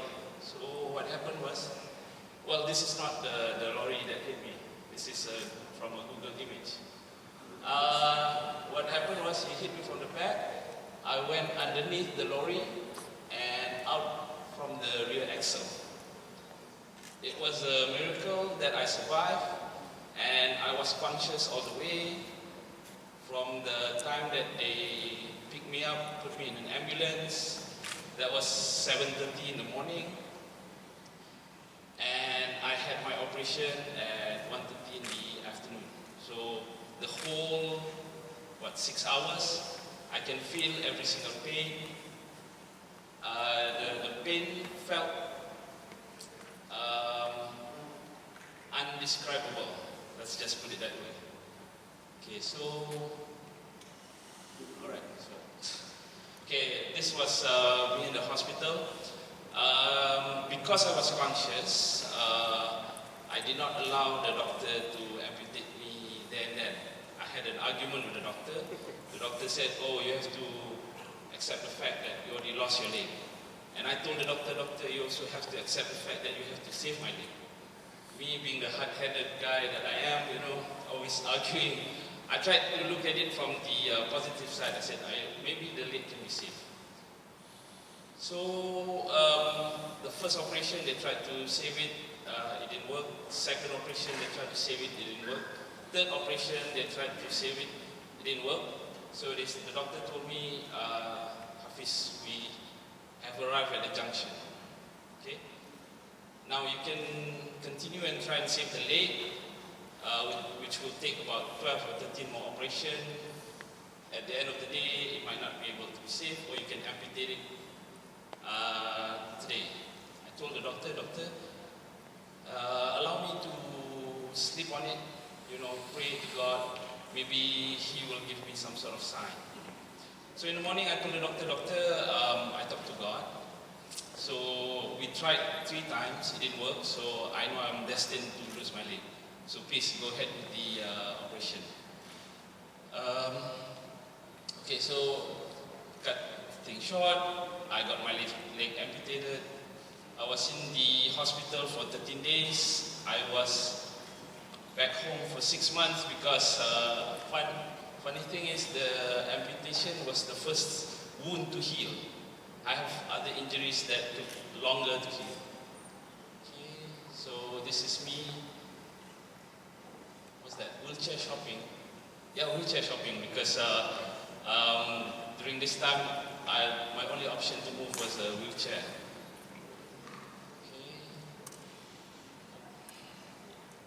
Okay, so then I got my prosthetic from a prosthesis, but in 2006, information is not as free-flowing as it is now.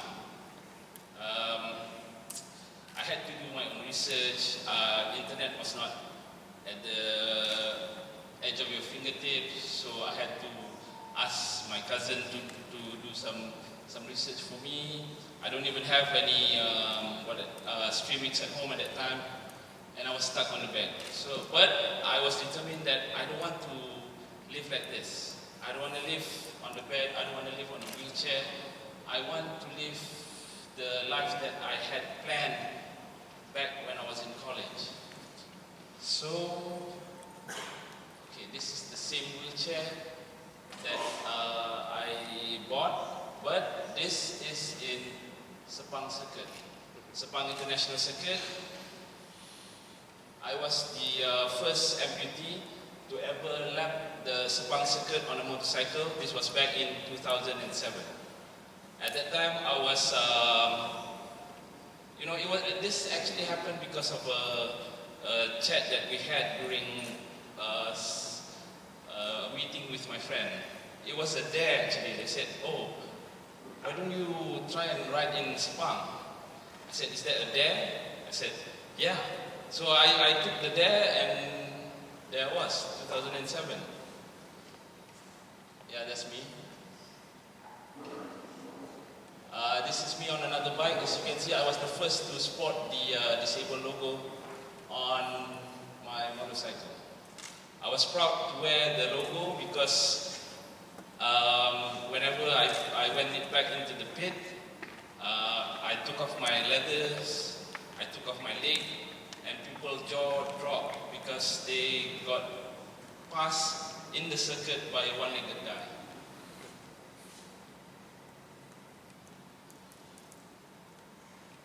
Okay, this is me on another bike. Also with the disabled logo. Again, me on a different bike. Okay.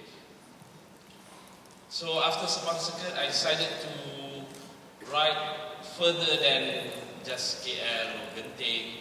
So this is me in Thailand. I was also the first amputee ever to cross multiple Asian borders on a motorcycle because nobody else has ever done it before, so I can claim that I'm the first.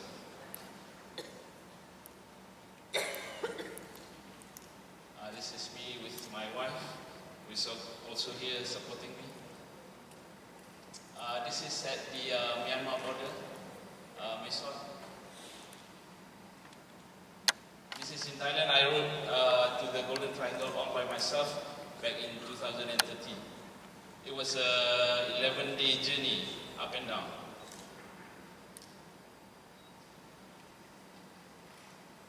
Triangle. Okay, so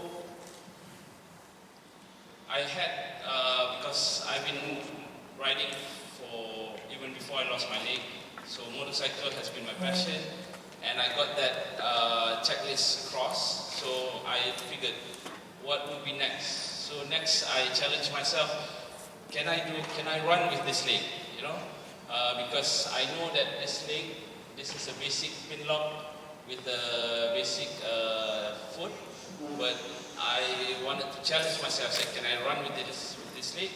So this is back in 2012. It was a 10K Brooks run, my first ever run ever since I became an amputee, and I managed to finish the 10K run. And then I've been running ever since. This is in 2017, I think. Okay, and then other than running, I still wanted to challenge myself. I said I can do more. It's not just riding bikes or running. So I started doing mountain biking. This is in Putrajaya Challenge Park. This is off-road cycling. Okay. Still with the basic pin lock and basic foot. This is one of the jamboree that I done. Okay, then what else can I do to challenge myself? You know, I still wasn't satisfied. I knew I can do more. So I just tried rock climbing. So as you can see, I look quite good on camera, you know. Okay, so after doing a lot of things, I think the media started to pick up. So this is me back in 2007. This is in Harian Metro. This is also under Prudential.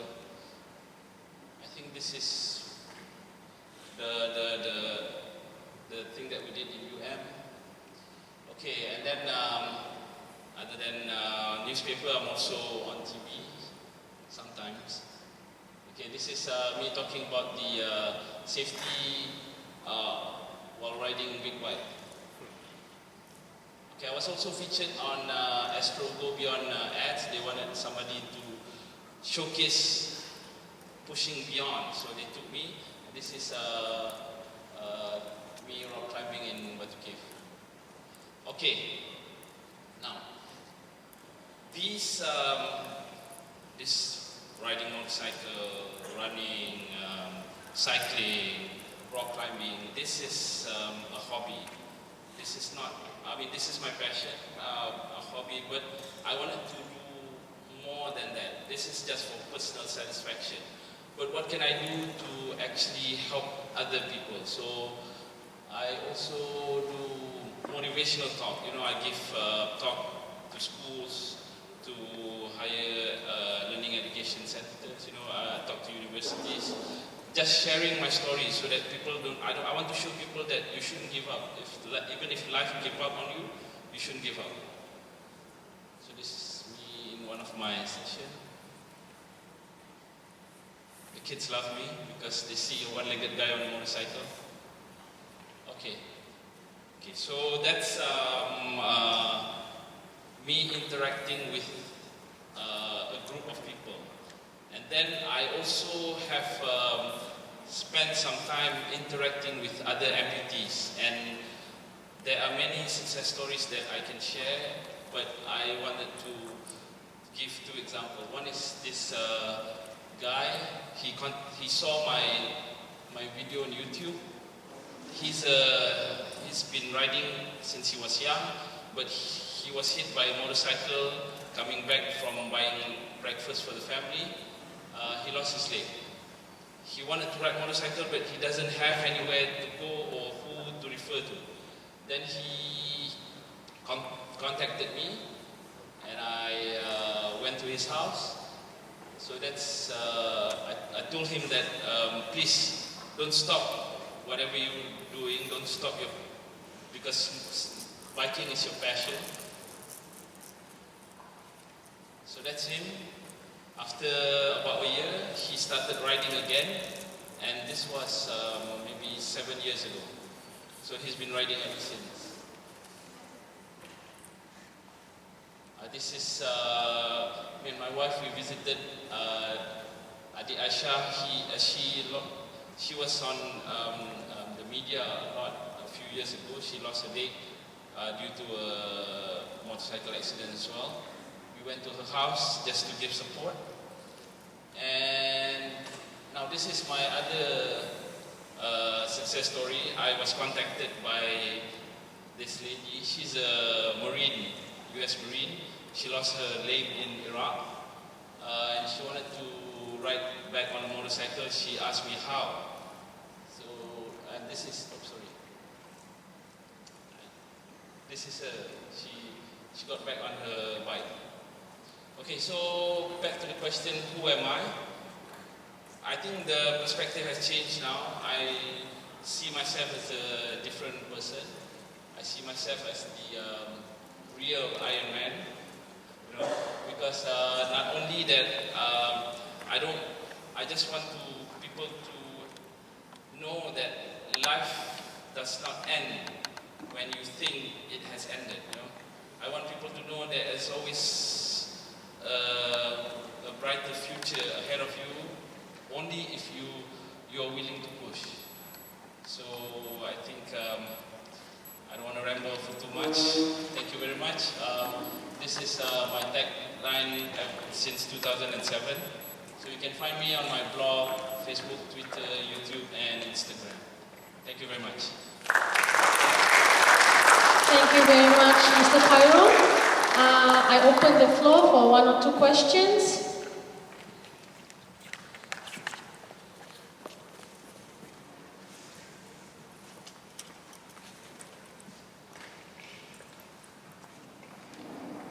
Thank you very much for your presentation. I was very impressed. I'm Kazuhiro Sakai from Japan. I work for the International Society for Prosthetics and Orthotics.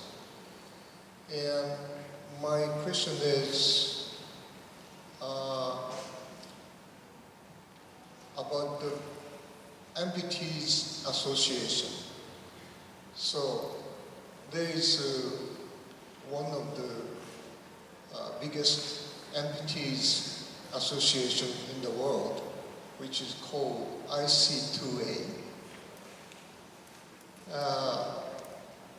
I was wondering if you have some idea to establish the amputees association in Malaysia so that you can share your experience with other amputees, and sometime you can send your message as an association to the government or to professional bodies like that.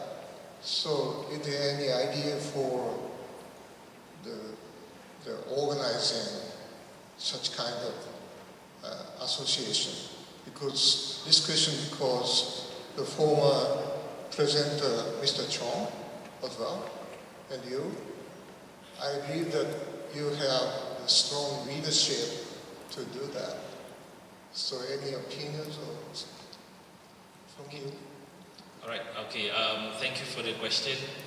In fact, that building a community, like Mr. Waitat said, has been my goals ever since I lost my leg. You know, that's why I set up my YouTube channel, I set up my blog, so that people can read and can view, and we can get our voice across. I think personally, I don't know about in general, but personally, I have been trying to get my voice across, especially to other amputees. That's why I go and meet them. You know, I don't want them to go through the hardship that I went through, just like with that, in choosing our leg, so that they can know where to go to get a leg. But so far, I don't know about the acceptance or how far across the message have been heard, but by the example that I've given, even if a US Marine somewhere in Kentucky can hear me, I hope that people in Malaysia can hear me as well. In terms of setting up a community here in Malaysia, I think me and Waitat, we are open, but that is above, not say our pay grade, but that has to be from maybe, because if you want to talk about setting up something formal, that has to, I mean, in Malaysia, there's steps and procedures. Me and Waitat, we can set up a Facebook page or, you know, a WhatsApp group, but setting up something formal requires assistance and involvement from a lot of parties, which I agree with Wetat. This forum like this is a very good start. This is probably the best place to start because we have doctors, we have prosthetists, we have future prosthetists or future doctors, and we have multiple audience.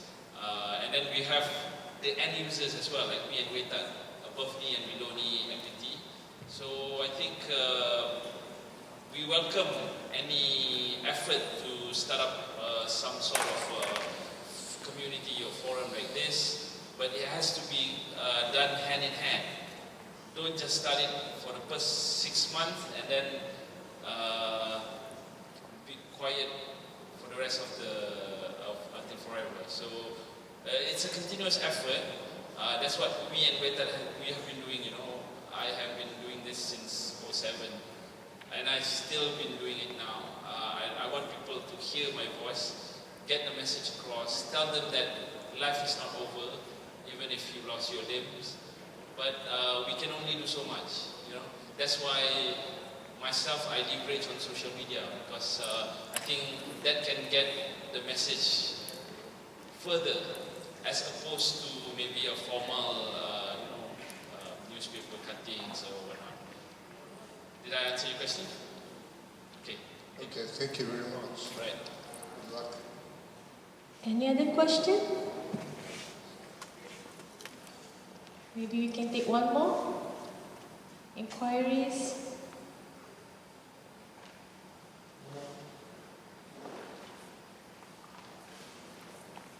So basically, I'm showing support what the professor mentioned about the amputee associations for the Malaysians, and then basically for rehabilitations. Almost each hospital that we have to have rehab doctors, we have what's so-called a support group. But coordinating to development associations, we need support from you, both of you here. So to coordinate to become a national associations, I think it can be done. What you need is minimum 7 states, minimum of 7 states that have a registered members. We can develop as a national association. I strongly support, we need an amputee association for our countries because these will portray the demands to the governments, okay, to coordinate more amputee rehab programs. Thank you, Doctor. Again, Doctor, I think you know my number, kan? We've met before. So I'm open. For me, I'm open. I think Mr. Wetat also is open for this. If you can guide us the way, please make it happen. Because again, our voice can only reach so far. I mean, our social media alone can only reach so far. But as an association, if we work hand in hand, I think we can reach more and help more people, which is what the end goal is. We want to help people get back on their feet, live their life as they were before, or even better. Thank you very much, Mr. Khairul. Maybe we still have time for one more question? If any? No? So if no question, thank you very much, Mr. Khairul. Please remain on the stage. Ladies and gentlemen, let's give again a big applause to both of them, Mr. Chong Wetat and Mr. Khairul, for a very inspiring and motivating speech. I would like to invite Dr. Noanida to give a certificate of appreciation to Mr. Khairul.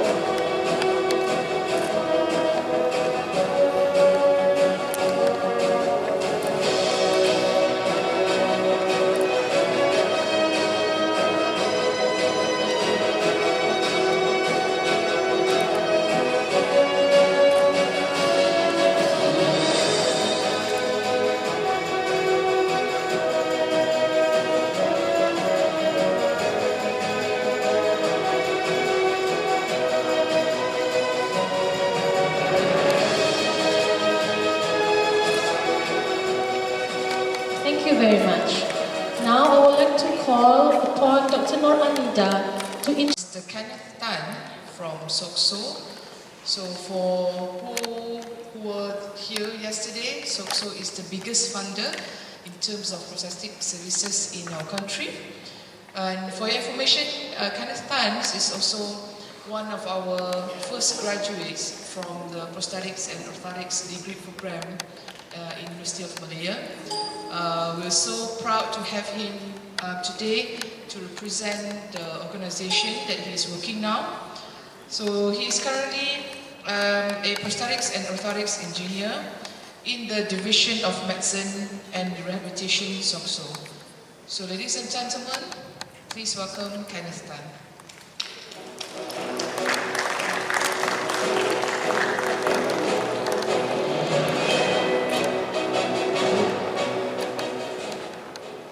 Hello. Okay. Hi everybody, I'm Kenneth. I'm from SOCSO. If you know what SOCSO is, we are the Social Security Organization, also known as PERKESO. Okay, so today I'm just going to take about 20 minutes, maybe to brief you about SOCSO, what we do and how we contribute in this industry. Alright, so my name is Kenneth. Okay, and let's begin. So PERKESO, what is PERKESO? PERKESO is not a medical, it is not a rehabilitation organization. We are a social security organization, so what we basically do is we finance, we manage the finance of funds of the insured person, and we insure all the employees in the private sector, and recently we opened it up to the self-employed as well. Okay, so that is who we are as a core, that is our core business. We are social, okay, so as you can see here, as of Q3 2019, we have more than 430,000 employees under our scheme. We effectively insure 7 million people in Malaysia. 7 million people in Malaysia are eligible for SOCSO benefits, and also we spend about 3.7 billion ringgit per year in compensation alone. Okay, this is a huge sum, but prosthetics and orthotics is only a very small number compared to this sum that you see here, but I'll go into that in more detail. Okay, and every year we process roughly 590,000 claims. This includes employment injury, invalidity claims, as well as death claims. Okay? Okay, so SOCSO, we operate on 3 basic pillars. Okay? These are prevention, rehabilitation, and compensation.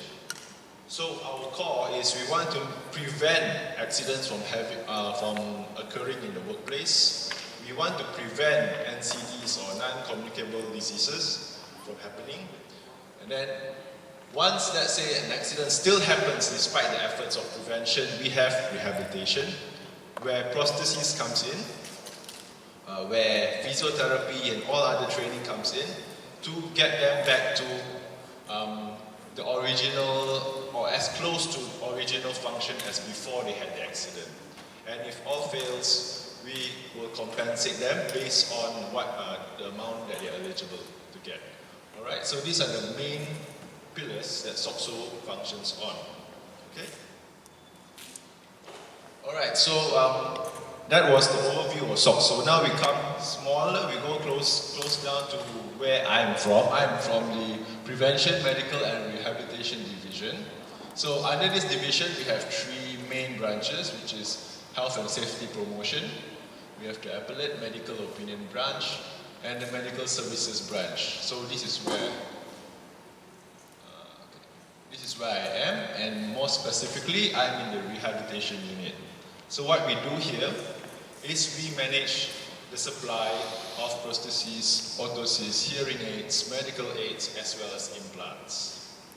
Okay, so now that you have a brief idea of what SOCSO is, who we cover, and where this prosthesis sits within the SOCSO structure, let me go into detail. As we are part of a government body under the Ministry of Health, we are powered by this Act. this ESSA Act 1969 under Section 57. The entire Act is about this thing. But the provision of prostheses is only one paragraph out of the entire Act. So that shows you that actually SOCSO covers a lot of things, and prosthesis is just a small sum. But as mentioned by Dr. Anida, SOCSO is the #1 funder in Malaysia. That gives us a picture of how the Malaysian funding system is. It's still very heavily reliant on funders like JPA, SOCSO, Veteran, and only a very small number of users are self-funded. So that also gives us a perspective on how the scenario looks in Malaysia. Okay, so this is the act that powers us to give. So if you notice here, it says the person suffering from invalidity of permanent disablement may be provided. We may provide the prosthesis, but it is not a compulsory benefit. This could be, this you can understand from this perspective. Basically, it is not a compulsory benefit. Prosthetics is not a compulsory benefit under SOCSO. What we can do is we may give. So what we are allocated every year, we need to manage it very well so that the most number of patients can benefit from this fund, and we do not exceed this fund so that the top management will decide not to continue giving this. So there are two things that we need to take into account when we manage our budget from year to year. Okay, so here's some brief statistics of how much we are spending annually for prosthesis and orthosis alone. Alright, so I would say on average we spend about 16 to this year probably 20 million for prosthetic and orthotic supplies, with the cases about 2,500 cases per year. Like I said, 20 million is only a small amount compared to the 3.7 billion we spend on compensation alone. Alright? So people often ask for the greatest need, the greatest food components. But we have to find a balance. I remember one of our speakers mentioned between choosing a 100,000 Camry and his knee joint. The same applies here. If you are a recipient of a benefit, do you want me to give you a $100,000 knee joint and 5,000 compensation, or do you want 100,000 compensation in cash or 5,000 prostheses? We need to find that balance. We want to give the best, definitely, but at the same time, we need to find a balance. I will also share with you that 3.7 billion we spend every year. It's actually 1.02. Okay, for every dollar we earn, we are spending 1.02 in compensation. We are exceeding what we are earning. So it's a complicated issue. Of course, everybody comes to the funder and says, "Why can't I get more? You should give me more. I deserve this. I pay monthly." But at the same time, as the time goes, the costs increase and technology improves, so everything contributes to higher spending, higher expenditure. So how do we find a balance in that? So that is basically where SOCSO comes in. That is where SOCSO focuses in. Alright? So okay, with this figure, now let's look at the expectations. Okay, so when SOCSO provides this benefit of prosthetics to their users or to their eligible patients, we hope that they can be physically and functionally restored. They can continue contributing back to the community, and as we are a body that manages the funds of workers, employees, we do hope that they are able to return to work after receiving the prosthesis. That is essentially our goal. Of course, we are not saying that all recipients have to return to work, but that is ideally our #1 goal. Okay, issues we face. Like I mentioned a few times, financial management is the #1 core that we are facing. So okay, we outsource, as Dr. Sari mentioned, the situation in Malaysia, we outsource the provision of prosthetics to private companies.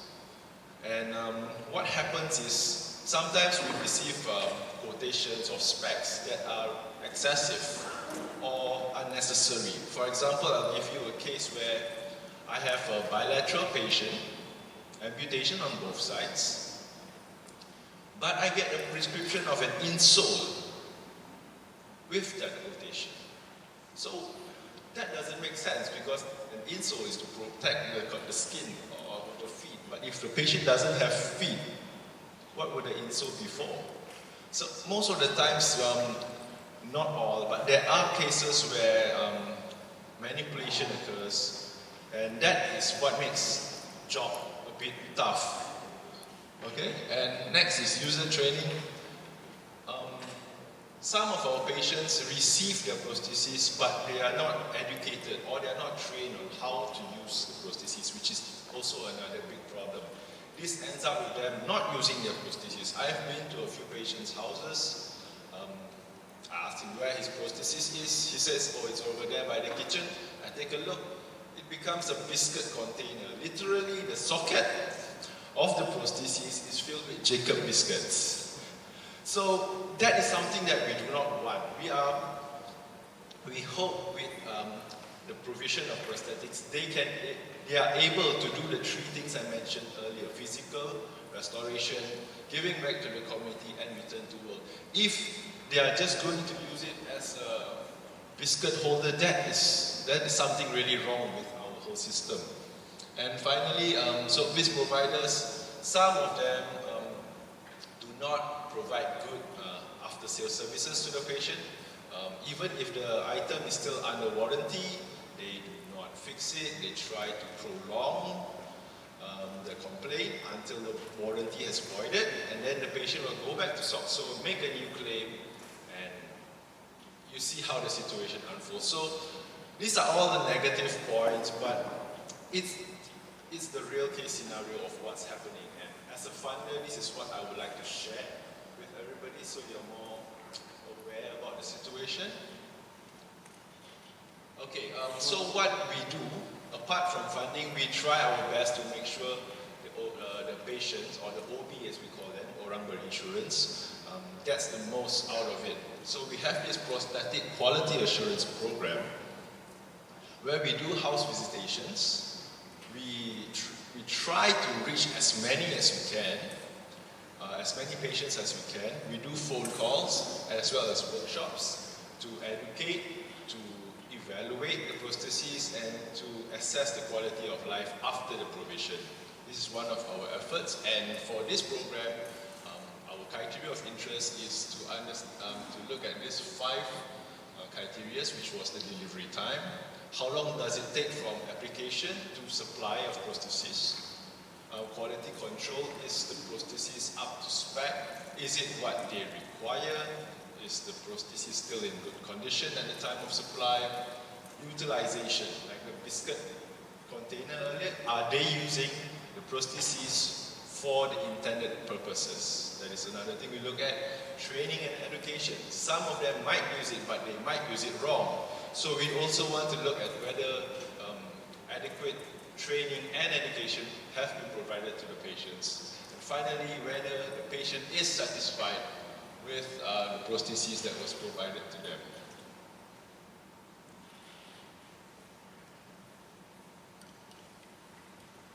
Okay, so these are just a few pictures of the people that we have visited. Just to share with you guys. Okay.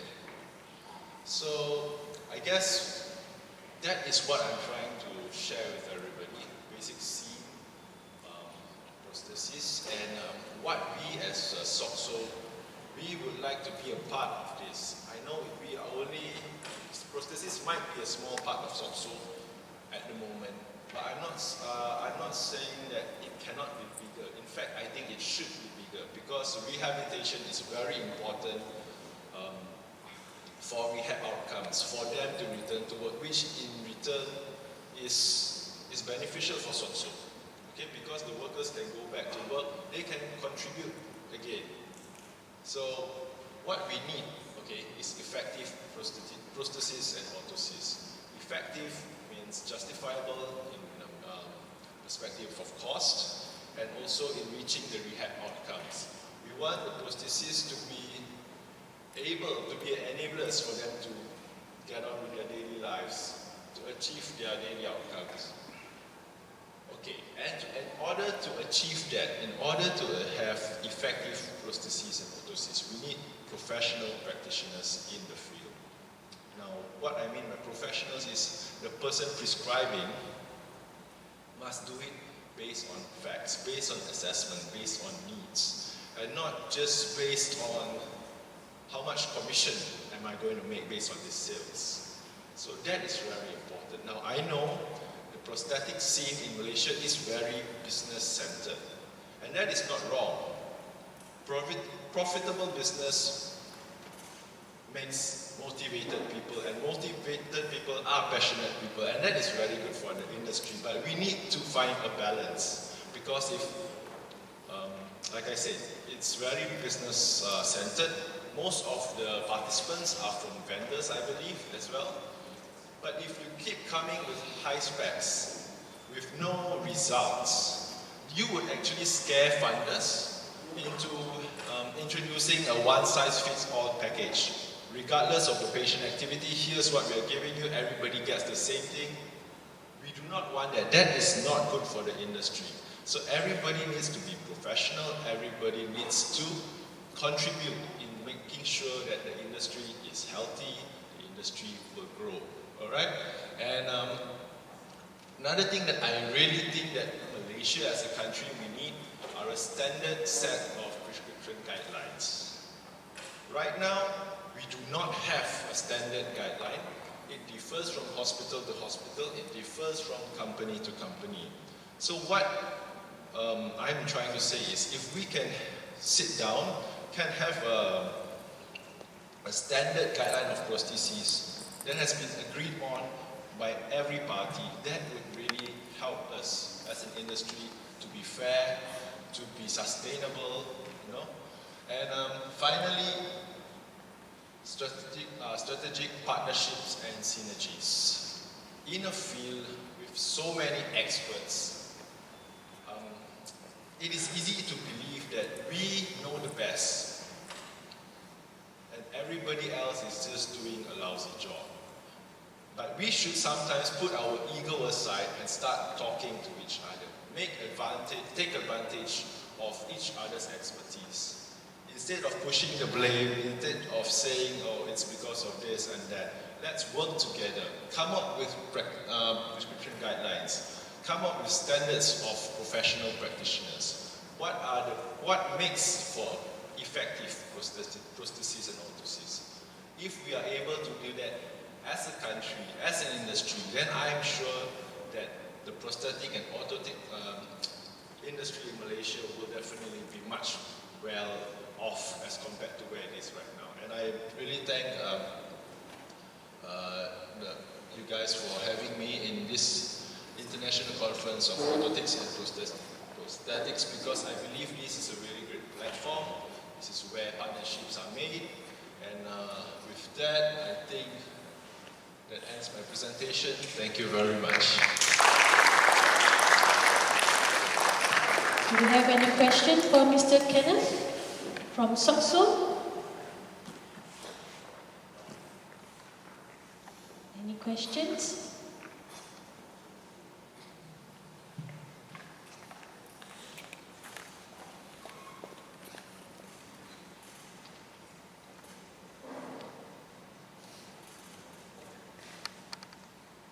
Okay, thank you very much for your presentation.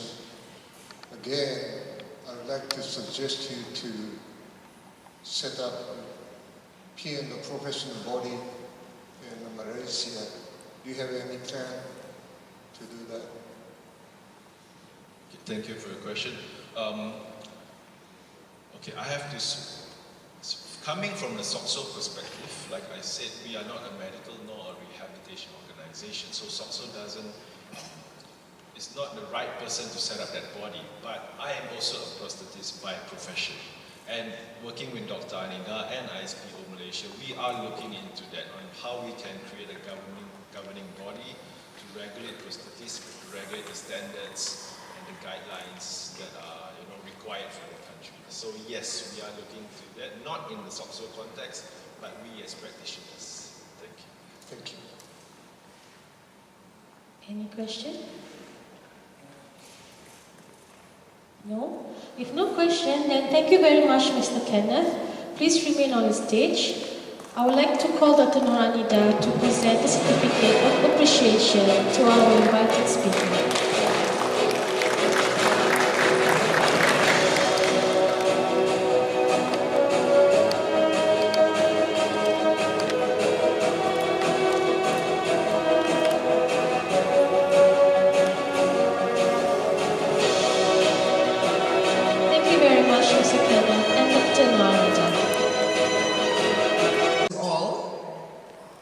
So today I would like to introduce our company, BioApps Sendirian Berhad.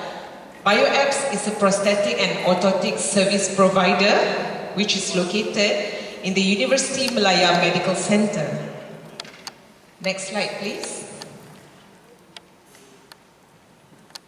Okay, who are we?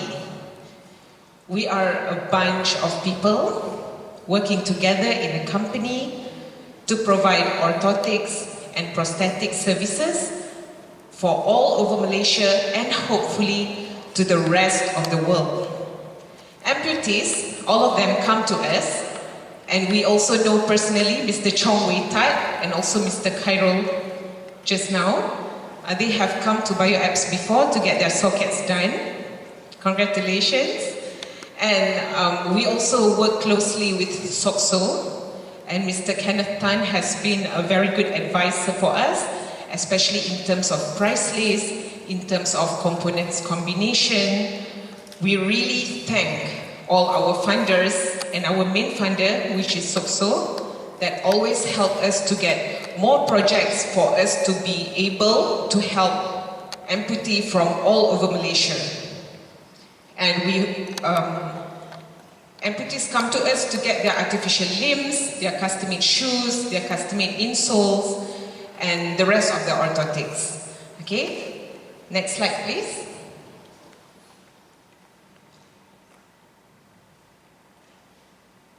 Okay, what is special about BioApps?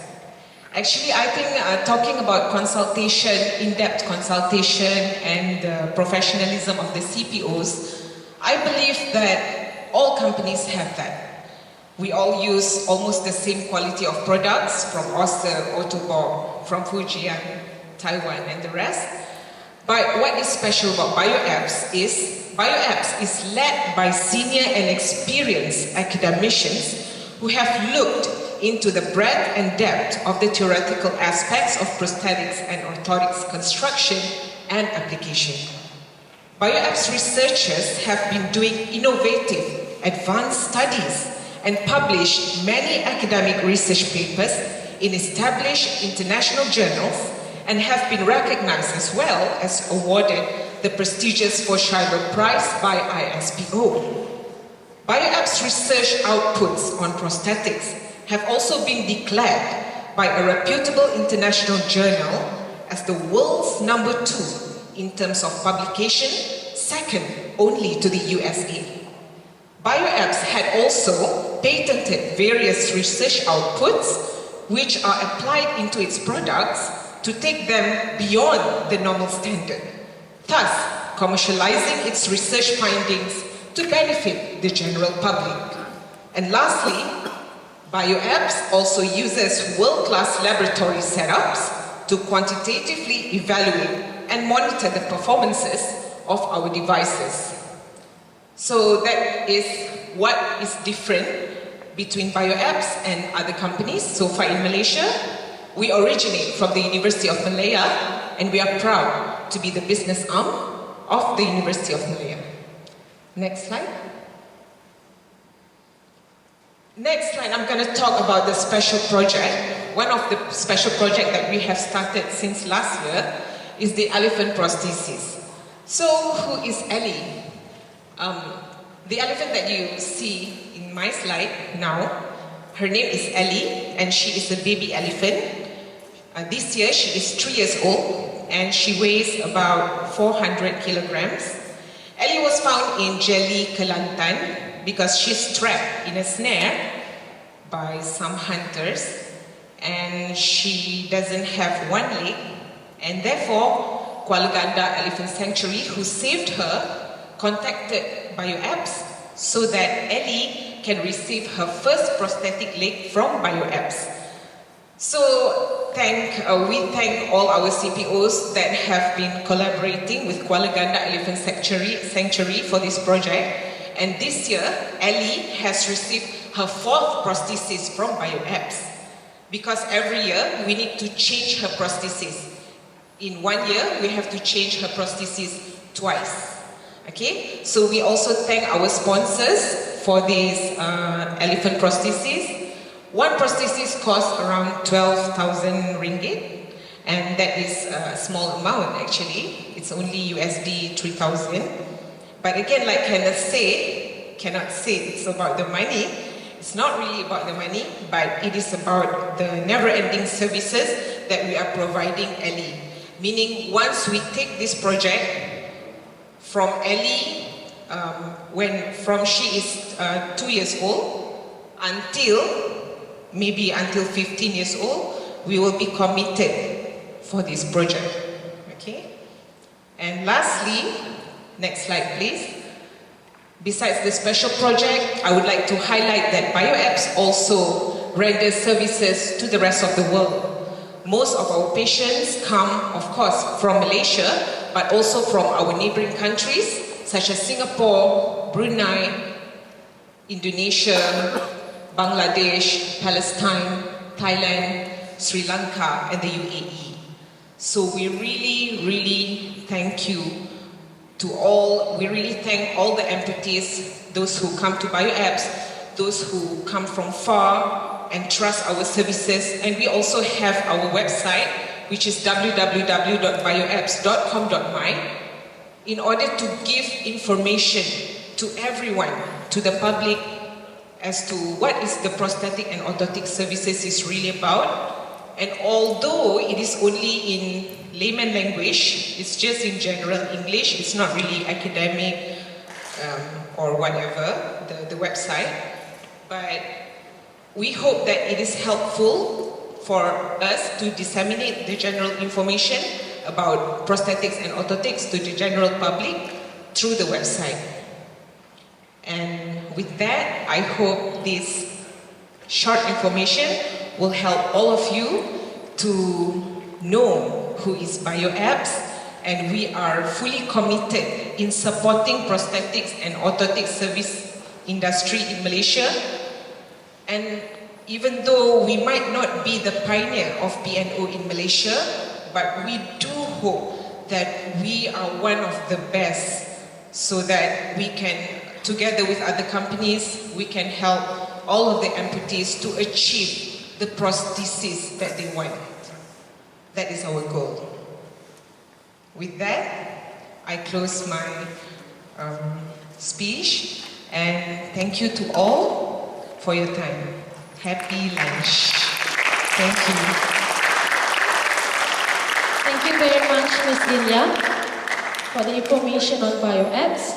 You can have more information at the booth. Okay, our next keynote speaker for iCOP 2019 for this afternoon will be a special guest from UTP, okay, Associate Prof. Engineer Dr. Irawan Ilewaltu. Okay, he is attached to the Department of Electrical Electronics, UTP, Universiti UTP Trono, and his interest is basically on controls, specifically on robotics. And today's keynote address will be involving a perspective on emerging innovation rehabilitation technologies. So on that note, I'd like to invite Dr. Irawan to present his keynote address.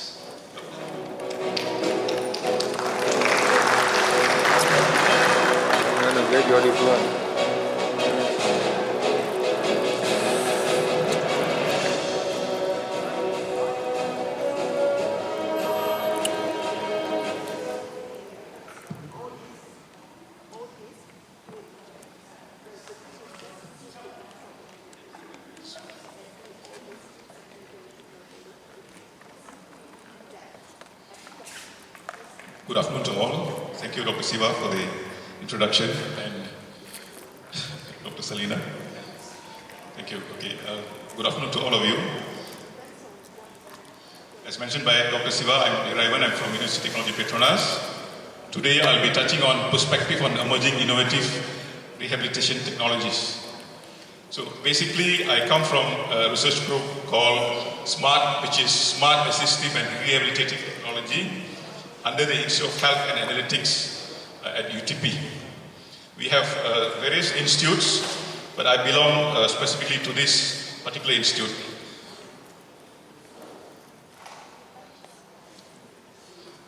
Before I go to the first slide, I would like to extend my sincere thanks to the organizers of iCOP 2019 for inviting me to give this presentation. Okay, let us look at the health issue in terms of stroke. Okay, when we talk about rehabilitation, we want to look at what causes, this kind of disabilities, which requires some form of technological aid. So in this case, let us look at health issue which is known as stroke, which everybody knows. Okay, basically looking at the definition given by the World Health Organization. Okay, it is interruption of the blood supply to the brain, usually because a blood vessel bursts or is blocked by a clot. This cuts off the supply of oxygen and nutrient, causing damage to the brain tissue. Okay, so this is a general definition. So what happens when somebody undergoes stroke? Okay, that results in some form of disability. A temporary could be permanent as well. Now, in terms of definition, again, if you look at any statistics of stroke, it is not shown separately, but rather it is normally associated with cardiovascular diseases. So that is how we look at the statistics. And globally, this statistics is from 1919 until 2017. Globally, it is estimated that 6.2 million people died from stroke in 2017. And if you notice, this chart here, it shows the stroke prevalence in terms of the age group. Above 70, okay, as the highest number of stroke cases. Now, we will not talk about the mortality rates here. It's rather those who have survived the stroke. Okay, what do we do for them?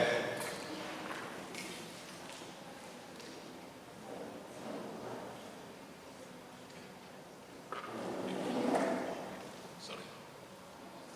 Okay. Let us look at the stroke recovery. 10% of stroke survivors recover almost completely. 25% recover with minor impairments. 40% experience moderate to severe impairments requiring special care. 10% require care within either a skilled care or other long-term care facility, and 15% die shortly after the stroke. So probably, we are looking at this 50% of the that requires some form of rehabilitation. Now, the types of rehabilitation that is associated with stroke victims of stroke patients could be physical therapy, walking, looking at the range of movement, occupational therapy, taking care of oneself, special language therapy, communication skills, swallowing, cognition, and recreational therapy, cooking, gardening, to get them to be mobile. So when we talk about the kind of therapy, we must also look at the technological aspects, of rehabilitation. Right. So when we say, there is involvement of technology in rehabilitation, so what are the purpose of this? So we look at, it provides real-time biofeedback, and it does give objective measures in terms of monitoring the progress, tracking the outcomes, evidence for third-party payers clear to patient. Then, it should be motivating, engaging and stimulating. And it should be errorless learning. Otherwise, the rehabilitation, becomes something that might not be useful. Now, the three crucial elements for the acquisition of motor programs to rehab is, we must have adequate feedback, there must be variability of practice, and design of learning situation. So you might want to look at some of the technological developments that has taken place and which encompasses some of the elements that has been outlined here.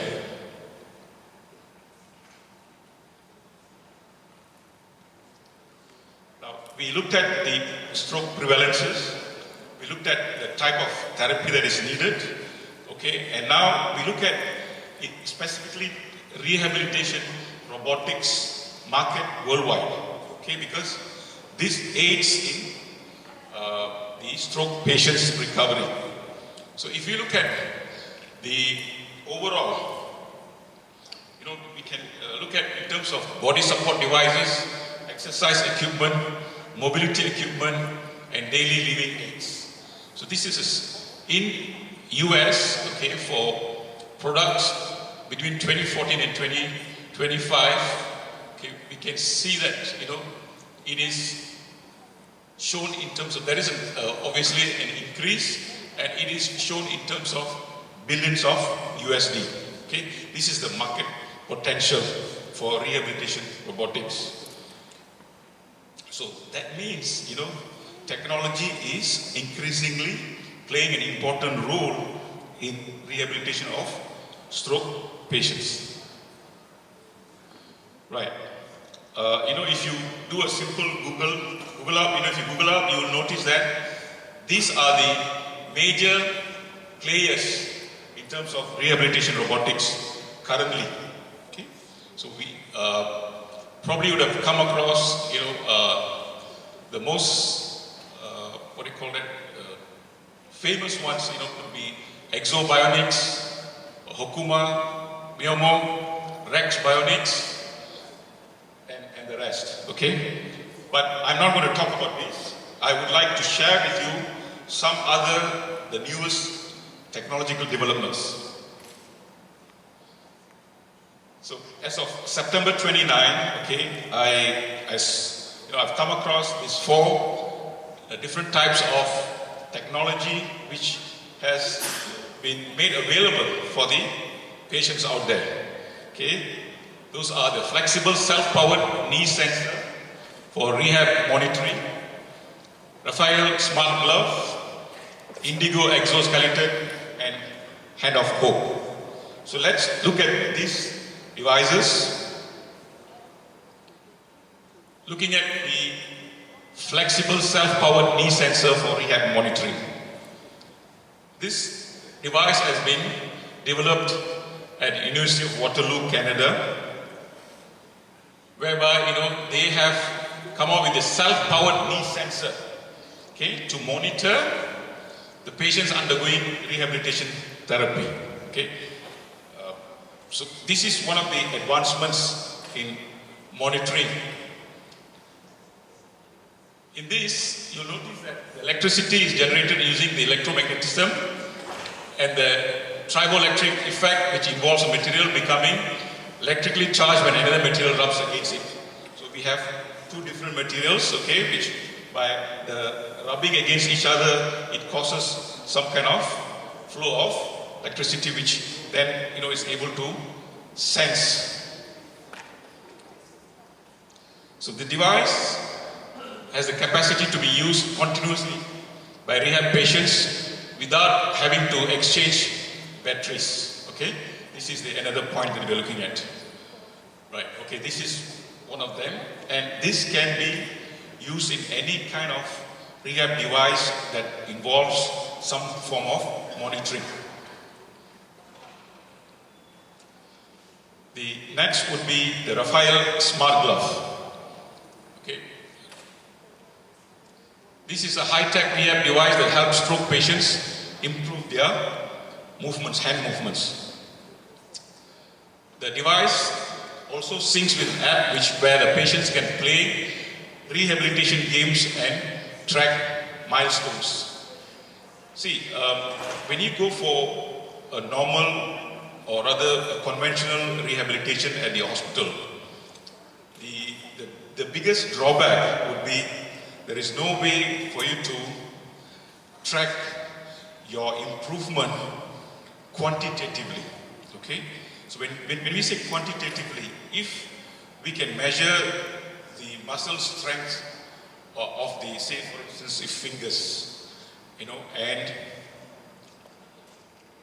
when we carry out the therapy, then we can see, you know, whether there is an increase, you know, in the muscle strength in terms of the EMG signal, electromyography signals. But it is not done when we carry out conventional therapy. It's more of functionality, more through observation by the therapists. But by having this kind of devices, you know, where we can later on track the progress, that gives confidence, you know, to the patients themselves that they are now progressing, you know, well. But this, you know, the problem with repetitive rehabilitation robotics devices is that it could be something that might become mundane, you know, and the patients might lose interest. So therefore, they introduce some form of interactive games. So, you know, instead of just moving your fingers, you are actually, you know, trying to play some games, you know, which, you know, when you are carrying out the rehab exercise, you might not be consciously aware. You know, so that might take away your boredom. Okay? So these are the some of the aspects. This has been incorporated into Hokuma, Amyo Spring, arm rehabilitation device. But this, now they have extended this to even hand rehabilitation. Okay, this is the other development, which is the Indigo exoskeleton. It's quite similar to the Rex Bionics. Okay, but this is developed by Parker Hannifin in US. It is being tested clinically. Okay, the other one would be Hand of Hope. This was developed in Hong Kong, and I have personally witnessed the use of this device at Tun Fatimah Hospital in Ipoh, okay, where the vendors came over to the hospital to, you know, get it tested with the patients. So it's one of the latest, I would say, you know, for hand rehabilitation. So now I want to show a small clip of that.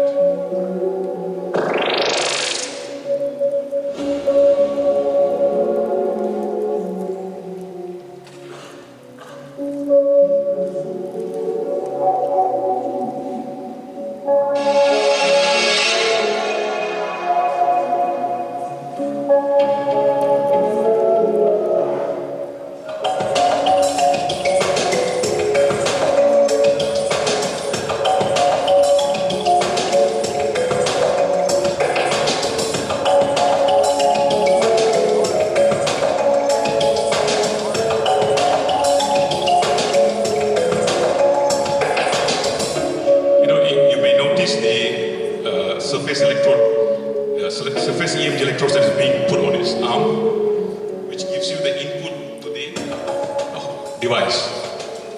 因為我以前未用之前咧，係成日用錯力嘅，即係我想開隻手嗰時咧，成日用錯咗合埋隻手嘅。因為我哋都見到好多種病人咧，隻手咧喐唔到嘅，咁我哋就問佢有咩佢想做啦？佢想做翻啲手嘅功能嘅活動咁樣，咁但係就好多儀器喺醫院都做唔到咁嘅效果，咁我哋就開始就研發呢個機械手。咁啊好多儀器咧都係一個比較被動啲嘅喐隻手，咁我哋就話有冇機會去用翻佢自己以前喐隻手咧？即係機械手咧係唔會自己喐嘅，一定要係個病人想喐隻機械手咧，隻機械手先會喐嘅啫。咁變成咧訓練之後啦，其實最後咧，其實真係好翻咧，其實就係靠個腦去學習翻嗰個動作。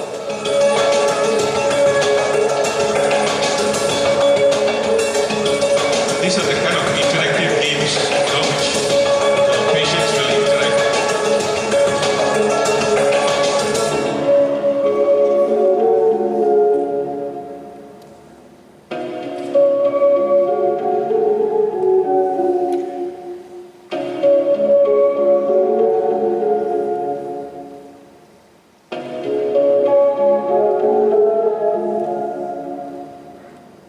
我哋會好着重點樣喺臨床嘅應用嘅需要。咁喺頭3個月中風嘅病人咧，佢係一個治療嘅黃金期。我哋咧點樣去可以幫佢將收得好緊嘅手去到放鬆，同埋咧令佢學習開翻隻手咧，係一個好重要嘅progress as well。咁所以咧，我哋有一個開手嘅訓練，因為其實成個過程裏面咧，佢 I think we can stop here, if you don't mind, okay? We'll move on. Okay, I have given you a perspective of the technological developments, worldwide, whereby, I've chosen 4 to talk about today. And earlier on, I did mention that, there are about top 14 players, with various technological developments which, you can look into. Okay, now I would like to share with you some of the research that is being carried out at our university in relation to rehabilitation robotics. Okay, there are 4 projects I would like to share with you, or rather 4 research projects which are undertaken by our postgraduate students. Okay, the first one would be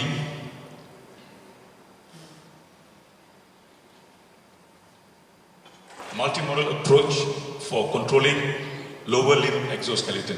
Okay, so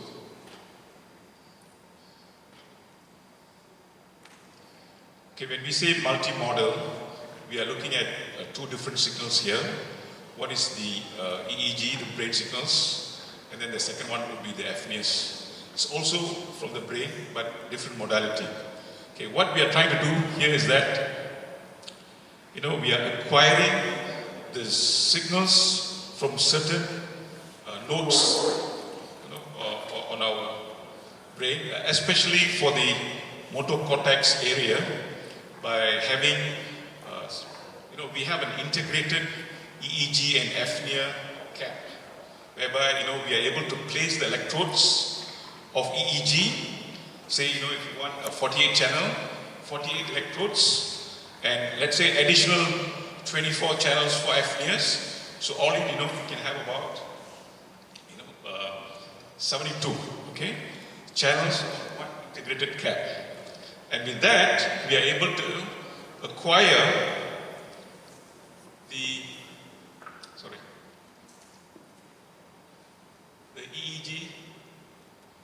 EEG signals. Okay, when we talk about rehabilitation of lower limbs or even upper limbs, so obviously the control comes from the motor cortex. Now, we would like to get the optimal localization of the motor cortex, which, because the motor cortex has different areas controlling different parts of the limb. So in this case, specifically for lower limbs, what would be the optimal localization in terms of the position in the motor cortex? So this is where, as I mentioned, we use the integrated cap to acquire the EEG signal, and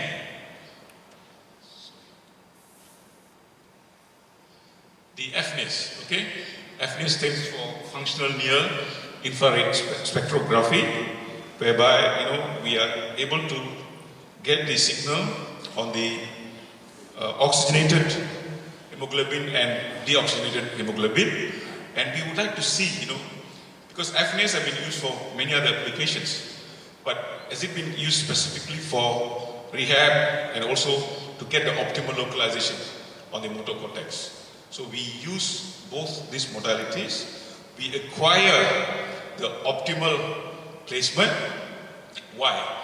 Because we don't want to use, if in the future once we develop integrated EEG plus FNIR based care, we don't want to have 64 channels. We would like to probably reduce it to maybe less than 16 or 10. So therefore, the initial stage is for us to carry out experiments. See which electrodes or which localization, which low position, we can take it. So that's the reason. Then, now, once we have done this, the next phase would be for us to control the limbs. So for that, we will incorporate, or rather take the signals from the EMG of the different muscle groups of the limbs. So we use not only the EEG and FNIRs, but we also use the EMG. Right. This is what I mentioned earlier. When we look at the integrated care, okay, so in this instance, I'm just giving an example of 21 EEG and 36 FNIRs channels. So whereby you notice that the EEG channels are shown in terms of the green color, and FNIRs, there are two colors here in terms of the red and the blue, which is, one is the source, the other one is the detector. Okay. Now, as I mentioned, if once we get both the FNIRs and the EEG, we pre-process, okay, and then we try to get the data, the signals, and then we will have the data comparison and able to optimize the channels. And once we get that to control the exoskeleton, this is where the EEG, or rather the optimized localization plus the EMG is fed into a model, and that is in turn is channeled into a controller to control the limb. At this moment, we have not come to this stage yet. We are still at trying to get the optimal localization in terms of the EEG and FNIR. Many experiments have been carried out and still ongoing. So you might be wondering, why do we need to use the EEG signals, or the brain signals to control the lower limb? Why not, just use EMG signals without using these signals? Now, there are different, the patients who have been hit by stroke, for instance, there are different levels. Okay.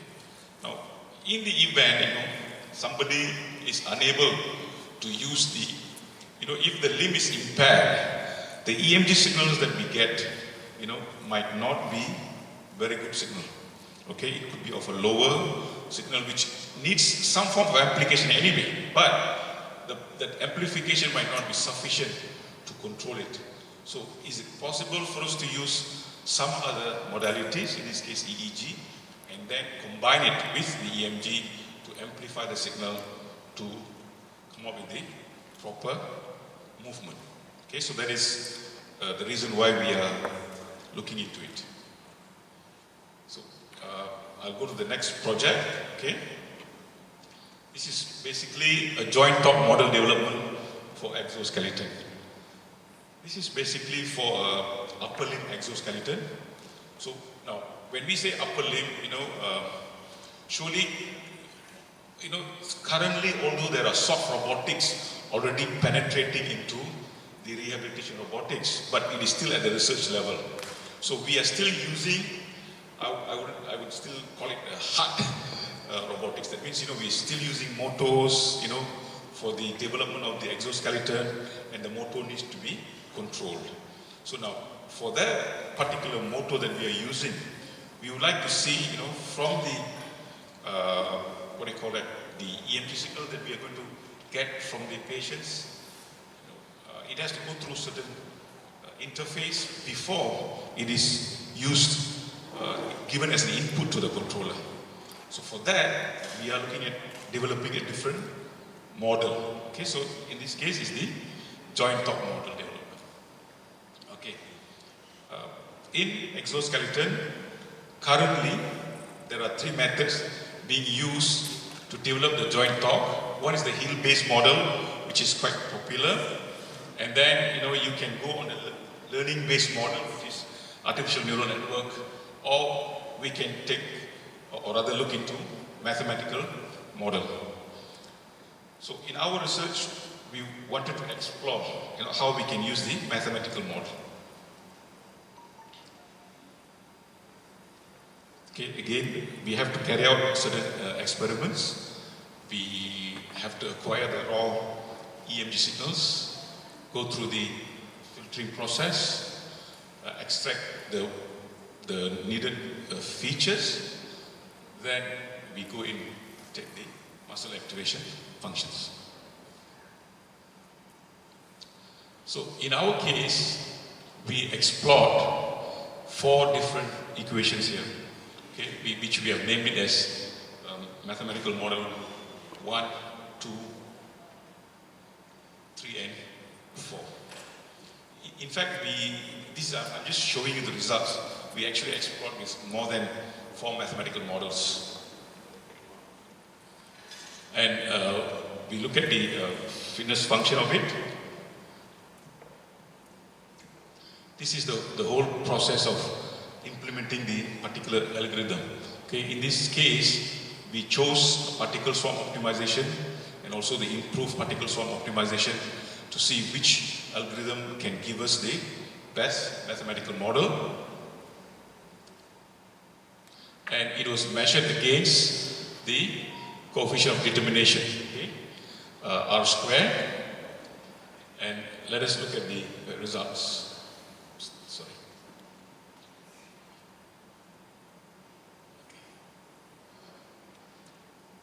So we have the results for all the 4 mathematical models, and we look at the performance measure in terms of the R squared.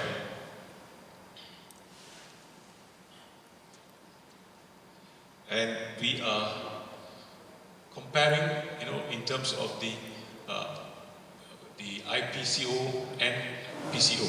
Okay, so we have for each mathematical model we have IPCO and PSO. And finally, if you look at all these values in the bowl, okay, you'll notice that the IPSO outperforms the PSO in terms of the R square value. Okay. Now, what does it show? That obviously, we can use many algorithms, but in this particular instance, we have chosen to work on these 2 algorithms, and we found that IPSO is able to produce better results. Okay. So, what is it for? Okay. So, we are looking at joint torque estimation, right? Okay. So, how much torque can be generated? So, therefore, we can use this result in the development of exoskeleton as a mathematical model to come up with the torque requirements. Okay, these are the 2 projects. Let me move on to the 3rd project. Okay, this is rehabilitation robotics for upper limb. We have acquired Amio spring from Hokuma, and we have used this to carry out some research at our place. So this particular instance, we are not talking about rehab per se, but I just would like to illustrate that, this is when we bought the equipment, we wanted to test it out in terms of the functionality, or rather to test in terms of left-handedness and right-handedness. What is the comparison between those people who are right-handed and left-handed, and is there any variation in terms of the range of motion, that is being used by this control group? These are not patients, and we would like to see how we can extend the interactive games of the amniospring for the next phase of research, which is to involve the real patients. So this is a test case. So we got about 15 our students, since I said it's a control group, and in this we had 6 male students, where 3 are right-handed and 3 left-handed. They are naturally left-handed and right-handed, okay? And then 6 female students, and to our surprise, we had 3 students who are both-handed, you know, so they can do equally well in both hands, okay?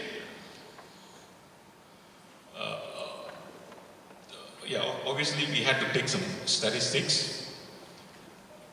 These are the task that was given to them, you know, in terms of wrist flexion. Can you, excuse me, can you play this? Just, yeah, wrist flexion, extension and flexion. We had other kind of movements as well. Just as an example. Okay, that's fine. Thanks. Right, okay, so the findings in terms of the range of motion for left-handed and right-handed students, okay?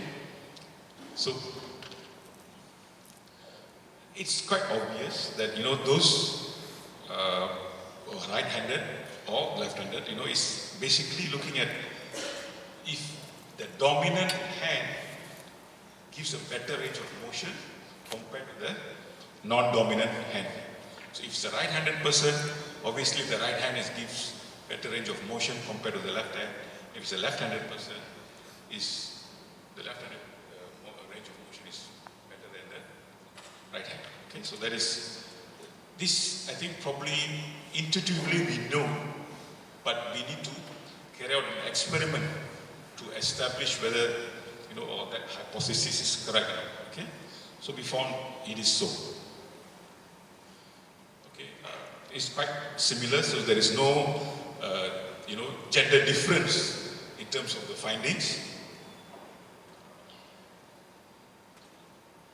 And when we look at the both-handed persons, 3 people, it's very subjective, you know, in terms of to come to a conclusion. We found that, you know, the differences are too small or it's insignificant.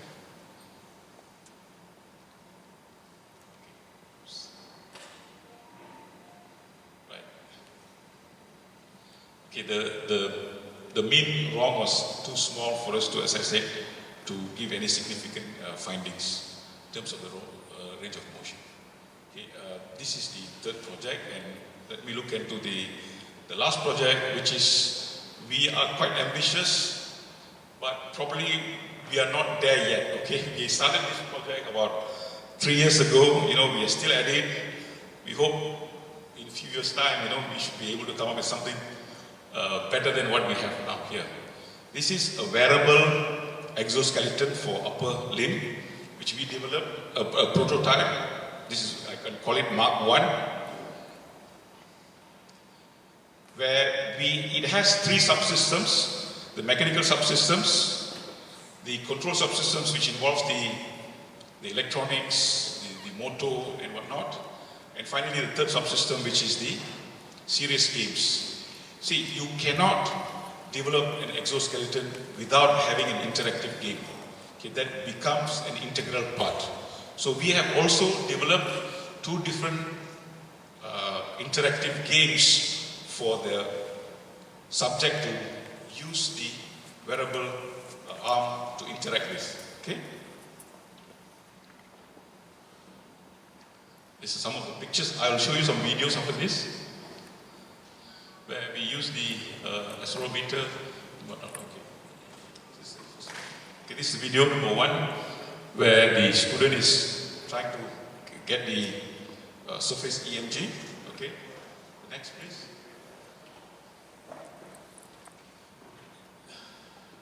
Can you play?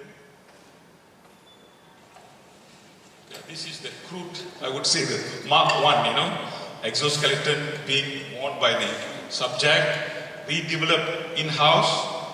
Okay, and this cover was 3D printed.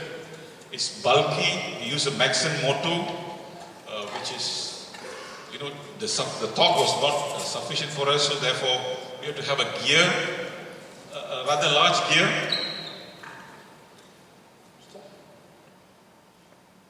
Okay. And now he's showing the motion. Okay, if you look at here, he's just wearing a VR adapter kind of thing, right? So basically, the serious games, you can port it in a computer, and then the patient can interact on a computer, or alternatively, we can also put it in your handphone, and then you put it in a VR box, and you can interact with it. Okay, these are some of the references that I used for my presentation today. I would like to leave you with one particular video which is very interesting. Okay, you can contact me here.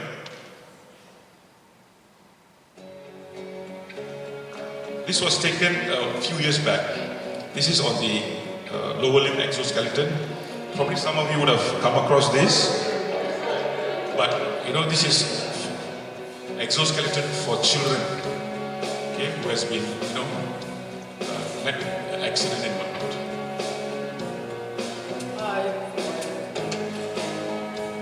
When I heard that we were doing the rewalk, I was really excited. I like to describe it to my friends as like an Iron Man suit, and it allows you to walk. It's pretty amazing. It's like a robot. It really is.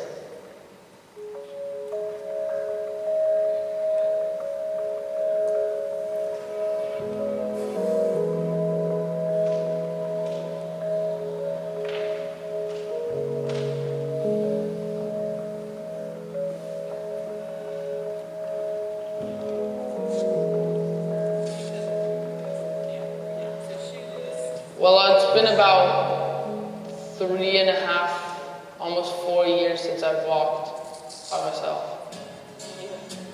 The rewalk is an exoskeleton that straps around the patient. I can only feel the backpack and strap. Helps them stand, helps them walk via using a communicator like a watch. So you want to stay with your crutches back behind you until you're all the way standing up. Once they're actually in the rewalk, you teach them how to stand up with the communicator. It's the body.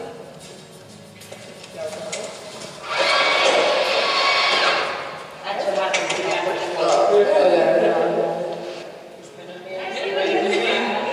Hey! Woo! So now my hand's at you, but I'm not doing much. You work on their balance so that they feel comfortable shifting their weight. Wow. And then once their balance is good, then you start progressing to walking. Am I gonna walk? Yes, you are.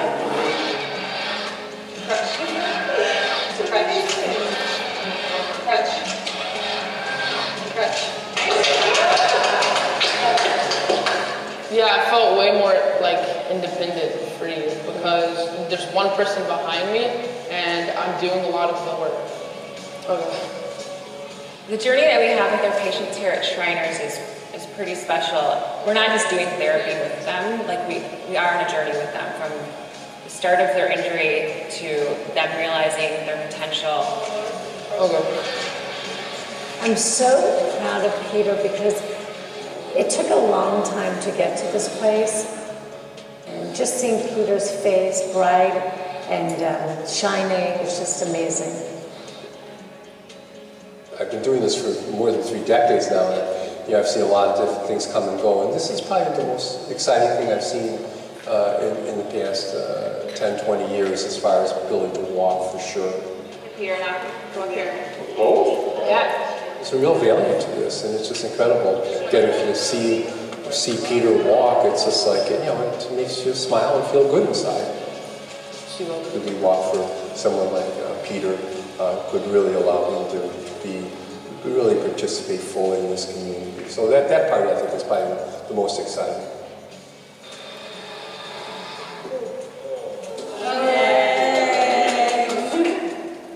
Today was a big, big achievement on my list.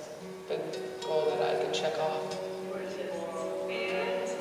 And the Shriners team, the people supporting me were amazing as well. They were right by my side the whole entire time. And they're some of my biggest fans. They'll always love me and support me. Okay, bye. Thank you. Bye. See ya. Thank you. Right, I think this technology is very promising. Hopefully one day we can use the tagline everyone can walk, similar to the Asia. Right, with that, I would like to thank you for your attention. And, at UTP, we are involved in many research. If anyone is interested, we can always discuss and, get involved. Thank you. Thank you very much, Associate Professor Dr. Raivan. I open the floor if any questions.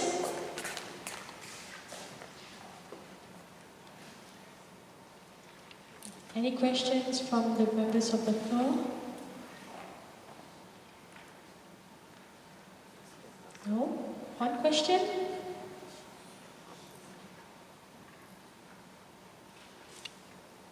Anybody? No.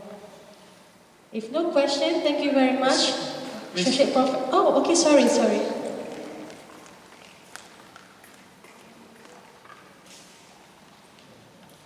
Hi, Prof. Thank you for your presentation. I just like to ask you about what is your opinion about this exoskeleton technology in Malaysia particularly. What's the expectation and what do you think in the future would be the acceptance and so on in Malaysia? Right, okay, basically even in US, the exoskeletons are put up in medical centers, where they have to go and use it in the facility there, rather than being given to them on an individual basis at home. Because it does not, because there are, it needs considerable training. So, in Malaysia, I think we are still at, I would say, not even early stage. I think there are research being carried out in some of our universities. At the research laboratory, things are being developed, but is yet to be brought into any hospitals. There are rehabilitative devices, not exoskeleton per se. Okay. Now, when I had the opportunity to,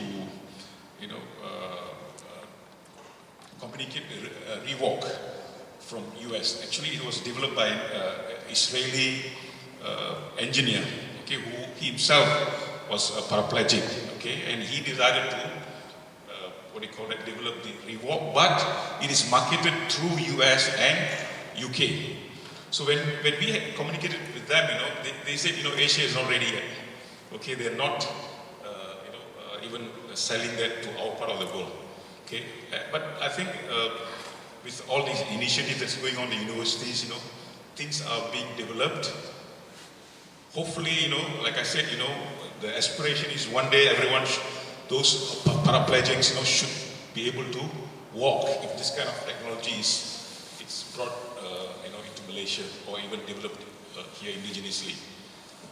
But I tell you, the experience that we have is, I'm sure, for my colleagues in the research, we do apply for a lot of research grants, with the Ministry of Higher Education and MASTAG and whatnot, See, sometimes we have constraints. When I personally and some of my colleagues, when you apply for any research grant, the panel is looking into what's the novelty here, okay?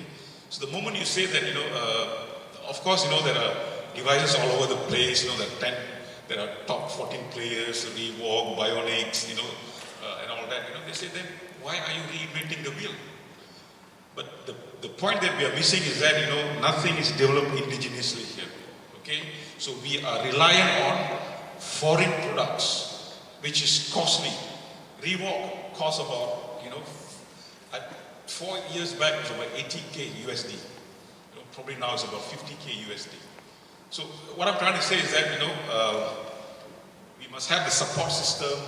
Probably, various universities can get together, and then embark on a particular research, which can be beneficial for the community. That's my take on that. Okay, thank you.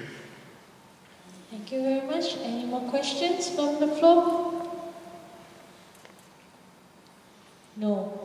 If no question, thank you very much, Associate Professor Dr. Araban. Please remain on stage.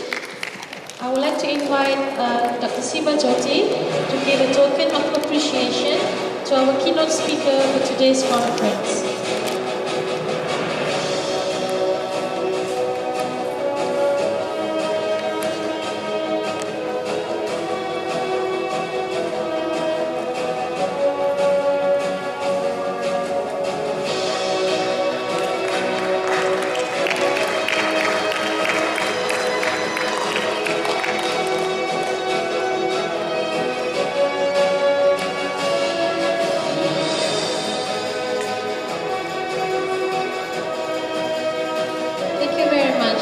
Associate Professor Dr. Raiwan from Universiti Teknologi Putra Malaysia UTP. Our next invited speaker comes from UCSI. She's from Faculty of Engineering, Technology and Wind Environment. She is Dr. Chan Meeting.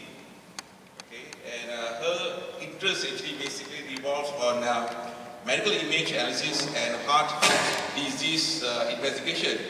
And her topic today will be on biomechanics in a disease heart. I invite Dr. Chan on stage.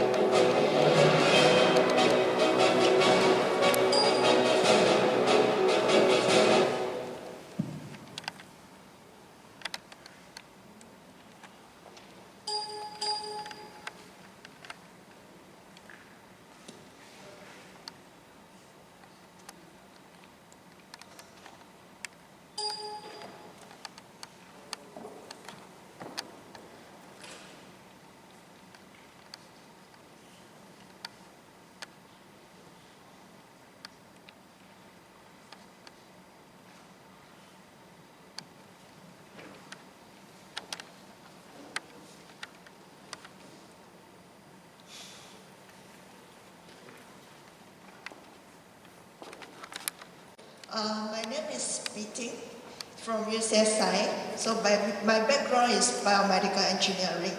So today I would like to share about biomechanics in a disease heart.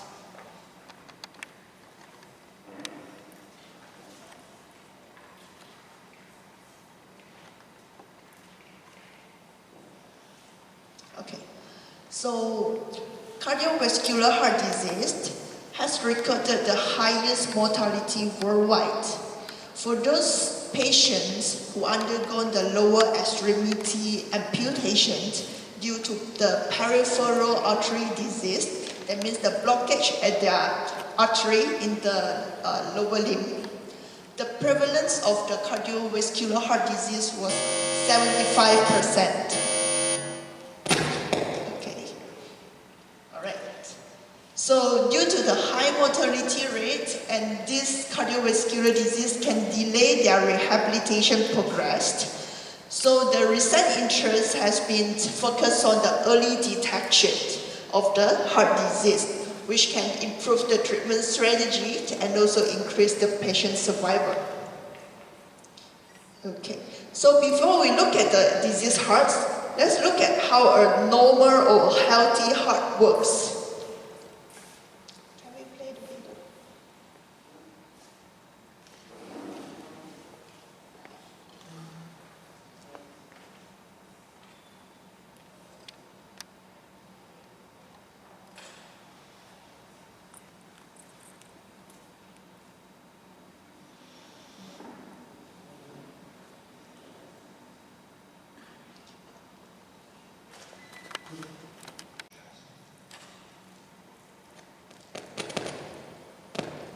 Your heart is divided into the right and left side. The division protects oxygen-rich blood from mixing with oxygen-poor blood. Together, your heart and blood vessels comprise your cardiovascular system, which circulates blood and oxygen around your body. In fact, your heart pumps about 5 quarts of blood every minute, and it beats about 100,000 times in one day. That's about 35 million times in a year. Oxygen-poor blood, blue blood, returns to the heart after circulating through your body. The right side of the heart, composed of the right atrium and ventricle, collects and pumps the blood to the lungs through the pulmonary arteries. The lungs refresh the blood with a new supply of oxygen, making it turn red. Oxygen-rich blood, red blood, then enters the left side of the heart, composed of the left atrium and ventricle, and is pumped through the aorta to the body to supply tissues with oxygen. 4 valves within your heart keep your blood moving the right way. The tricuspid, mitral, pulmonary, and aortic valves work like gates on a fence. They open only one way and only when pushed on. Each valve opens and closes once per heartbeat, or about once every second. A beating heart contracts and relaxes. Contraction is called systole, and relaxing is called diastole. During systole, your ventricles contract, forcing blood into the vessels going to your lungs and body, much like ketchup being forced out of a squeeze bottle. The right ventricle contracts a little bit before the left ventricle does. Your ventricles then relax during diastole, and are filled with blood coming from the upper chambers, the left and right atria. Then the cycle starts over again. Your heart is nourished by blood too. Blood vessels called coronary arteries extend over the surface of your heart and branch into smaller capillaries. Here you can see just the network of blood vessels that feed your heart with oxygen-rich blood. Your heart also has electrical wiring, which keeps it beating. Electrical impulses begin high in the right atrium and travel through specialized pathways to the ventricles, delivering the signal to pump. The conduction system keeps your heart beating in a coordinated and normal rhythm, which in turn keeps blood circulating. The continuous exchange of oxygen-rich blood with oxygen-poor blood is what keeps you alive.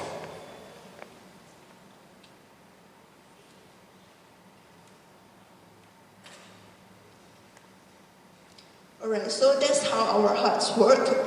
We see that there's the electrical impulse that initiates the contraction where your muscle pumps the blood.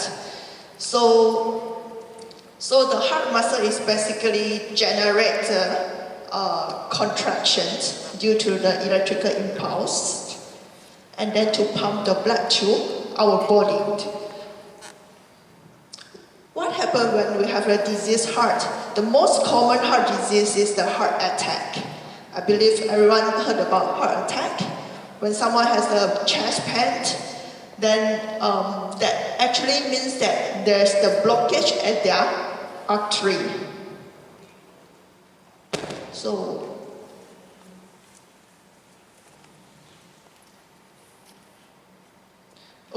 as you can see here, a healthy artery, there's no blockage, but when there's a blockage, the plaquette there, the yellow thing, that means the fat already blocked partially where the blood go through in the artery. And this artery is actually used to supply blood to your heart muscle. So when your heart muscle did not get the blood, that means there's limited oxygen supply to your heart muscle. So slowly it will injure your heart muscle, and then it get weakened, cannot pump as a healthy heart. Okay, so how this is being diagnosed? Clinically, the standard indices that used to quantify how good our heart is functioning is known as the left ventricular ejection fraction, or LVEF in short. In a healthy heart, your index should be greater than 50%. It represents 50% or more the amount of blood is being pumped out by your heart muscle. But if the LVEF is less than 50, that means the heart is in abnormal stage. So these indices or this number indicate the heart function. However, at the early stage, it could be also have a normal percentage of LVEF. You can also see a LVEF that is 50 or 60%, but in fact, there's abnormalities start to occur. And this is due to the heart is undergo some adaptation or compensatory mechanism that is not being known, but it still happened. Another way that can be diagnosed through the imaging, for example here, this is the image of the MRI, the LGE MRI, where this represents the heart chamber. When your heart muscle is injured, you see a white color region indicated by the red arrow. So that is where the heart muscle is damaged or injured. It's also the same thing that this thing can be happen, but not into that significant. You may not see the white color region because it's not developed the injury until this severe stage, but it's still occurring. So the question is, how can we detect the heart attack or the disease heart at its early stage? Okay, so it comes to the recent interest where it can be diagnosed through the flow pattern inside the heart. So why this early detection is important is because for the early detection, there's still chance for your heart muscle to recover as normal. When you perform the surgery, the angioplasty, as normal as you can, it has the chance to reverse back to its healthy stage. That's why the early detection is important. Okay, so we'll detect this through the pattern inside the heart. So these are the heart, and inside there's the blood flow within the heart chamber. We know the blood is surrounded by the heart muscle. So any abnormality happen at your heart muscle, it should affect your blood flow immediately because the blood is the sensitive biomarker. So before the remarkable heart muscle damage, you can see the pattern can evolve from the healthy heart. You see the recirculation there in the elliptical shape, the first picture down here. But if you compare it to the different stage of the abnormality, for example, the second picture, this is the moderate stage, not to the severe stage. You see this elliptical shape becomes like two small recirculations. So, or in the even severe stage where your heart muscle becomes stiffening or it becomes enlarged, of course the heart pattern also evolve and go into the different recirculation pattern. Okay, so this tells us that the flow pattern inside your heart can tell you something before your permanent injury happens at your heart muscle. Okay. Alright, so we do this through imaging study and also the computational study, where here, let me start with the imaging study, where we have because it involves the human patient, so we apply the ethics for the scanning using the MRI. So the second picture, the donut-shaped device is actually the MRI. We send the patient into the MRI, we scan the patient's heart, then the third image is the heart image that we get. We got two images. One is the anatomy structure of the heart, and one that you cannot see anything is actually the flow inside the heart. It requires some post-processing to see what's the flow inside. Then we do the segmentation, that we draw the contour where the heart is. We need to understand the image. And then we post-process the image. Okay, we write some codes using MATLAB to process what's the flow happening inside the heart. So this is the outcome from a patient, from two patients and a healthy heart. Okay, as you can see, here we have diastole and systole. That's at a different phase of your cardiac cycle, where the heart is, diastole is at its relaxation, when your heart is relaxed, and systole is where your heart is contracting. So we see the blue color and the red color region, which represent the recirculating structure just now, the recirculating flow. So we can see there's a difference between the healthy and the patient, where the locations of the recirculation flow and also the appearance, the shape of this recirculation, the size and their location varied between the patient and the healthy. We also can use the computer model, okay, to investigate this. So the computer models means that we use the finite element model, and then we do the CFD, computational fluid dynamics, CFD technique. Then we put in all the conditions that we have to mimicking how a heart is working. Okay, for example, here I show you, first we build the heart muscle fiber. We know muscle has the fiber, and how this fiber is orientated, how many degrees that, and how that evolved. And we connect the heart to closed loop, okay? So we have the heart valve, and we also have the heart chamber. So we have the flow coming into the heart, and then the flow goes out from the heart. We also have the electrical stimulus, okay, to initiate the contraction of the heart to pump the blood out. So we do the simulation for a few cycles until its stability.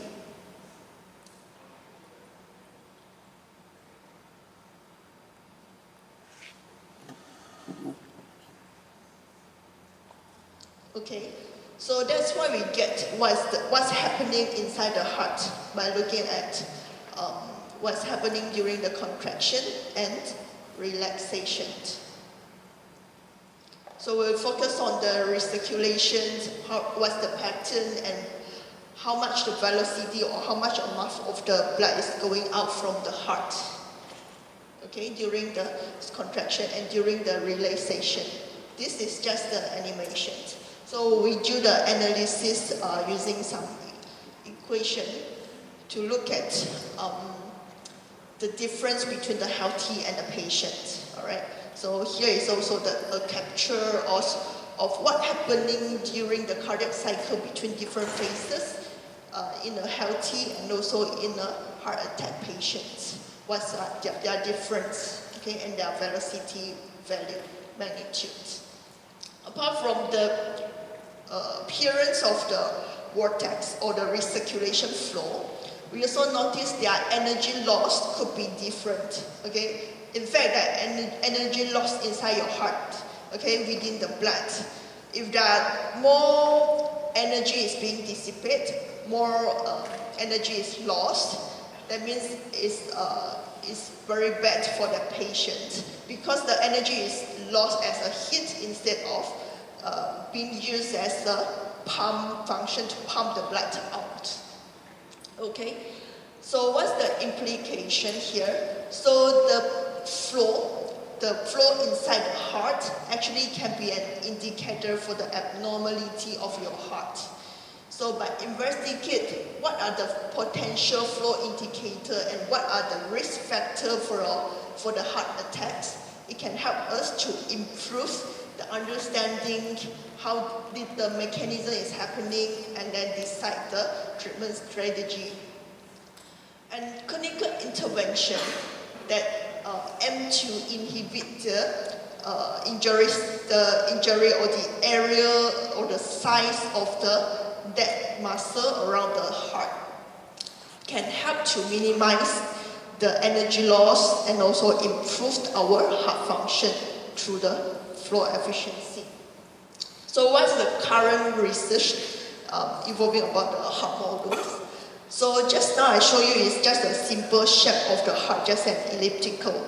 So the current research that actually use the patient-specific geometry, that means the real patient heart that already scanned the MRIs or CT scans, and then we draw the geometry out and then use that geometry to perform all those simulations to predict what will happen. Okay, we also can mimic what the surgery should go through, like if we can reduce their heart size, what's happening to their heart functions through using the heart model. Okay, and the current modalities that the 4D MRI4 is the latest trend of the imaging technique that used to investigate the flow inside. Previously, it was still using the 2D flow or the 3D flow. Now we can look at the flow in all the directions as well as versus the time, different time frame. Okay, so we also focus on how to correct the motion artifact. When the patient lie in the MRI machine, they tend to move because they need to lie that for maybe 30 minutes to scan the whole heart. So they'll move around. So how we reduce the motion artifact to create a perfect heart model from the patients, which can help with the prediction in the next stage. And develop the total heart model. What's the total heart model? That means just now in the video you see there are 4 chambers of the heart. So actually out of the 4, the most important is only one of it is called the left ventricle, okay, the biggest one and the thickest muscle. So, but it's just part of the part of the heart chamber. We actually have 4, and we also have all the vessels around. So the ultimate goal is to create all this total heart model, including all the chamber, all the heart vessel things, to look at the total function of each chamber. But what if some patient they already missed the early detection? Okay, the heart already cannot function, that already damaged. They may opt for the prosthetic device in their heart. For example, their heart valve has some malfunctioning, so they may opt for the artificial heart valve, such as the mechanical valve and the tissue valve or the bioprosthetic valve, okay, as seen here. And those heart muscle cannot pump. It can pump, but not that efficient. Okay, can opt for the ventricular assist device or the VAD. It's just a device. It has to insert into your body, connect to your heart to help your heart to pump. Or if the heart totally cannot pump, then might need the total artificial heart, the TAH, is just totally replace your heart. You don't have your heart. You don't in the picture down here, you don't have your heart muscle anymore. It's totally replaced by this mechanical device, the TAH. You also need to perform the surgery to insert this device into it. Okay, I think that's all about what I want to share about the heart and the heart disease. Any questions from the floor to Dr. Chan on biomechanics in a diseased heart? I open the questions to the floor.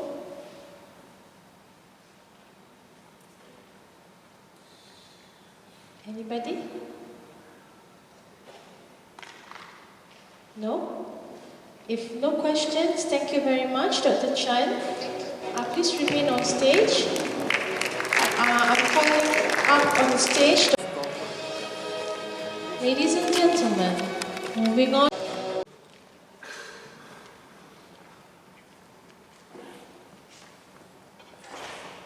What is the most important, what is as important to any amputee as an advanced prosthetic foot? Footwear. Just being able to wear the different types of footwear is a big issue for most amputees.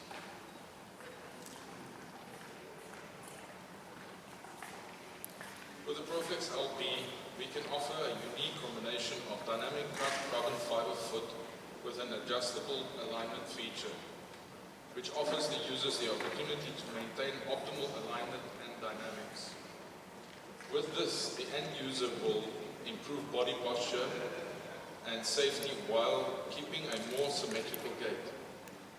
The new foot combines functionality, comfort, and aesthetics, and gives the user the freedom during daily activities to choose the shoes for those activities without compromising on alignment and dynamics.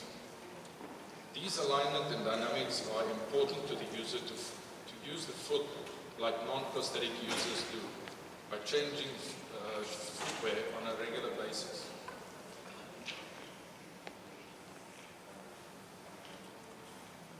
And it doesn't matter if you are male or female. The majority of people want to be able to wear different kinds of shoes. Why is this possible? Because your ankle joint is able to adapt to the different kinds of footwear. Being able to change shoes influences your appearance. Feeling confident, being able to wear the appropriate shoes tailored to your favor.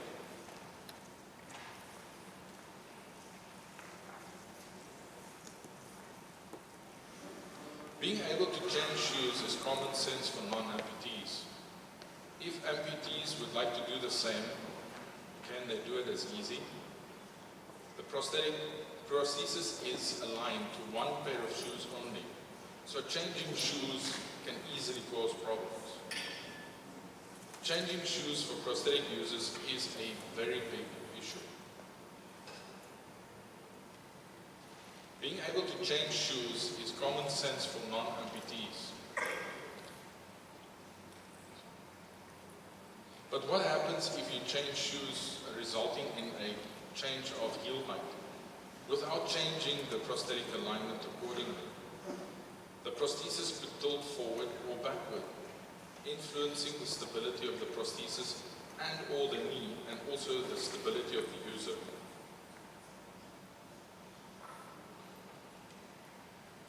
Over time, these alignment issues can lead to several problems.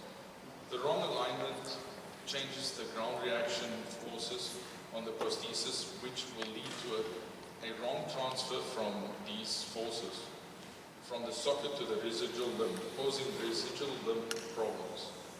It also leads to a disturbed rollover, resulting in asymmetrical gait, which can lead over time to low back pain. Overall, a malaligned prosthesis results in inefficient gait, which can lead to higher energy expenditure. So, to allow for the users to change shoes with different heel heights, Prosthetics LP line has been developed using the basis of the Prosthetics LP and adds yet another member to the Prosthetics family. So, both transtibial and transfemoral amputees in the K levels 1, 2, and 3 with low to moderate impact can benefit from this new foot. The user weight limit is 116 kilos for low impact and 100 kilos for moderate impact activities. Prosthetics LP line should be the choice for those end users who value the ability to change shoes without compromising alignment, want to change the shoes on a regular basis, and value the functionality together with a dynamic foot.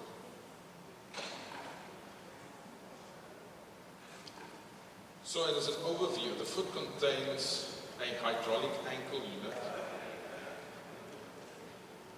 This is the ankle unit over there. That allows for heel heights up to 7 centimeters. The top and middle blade is like the Prosthetics LP. So this is the top blade and the middle blade. The specially designed bottom blade with curvature of the toes and a toe piece.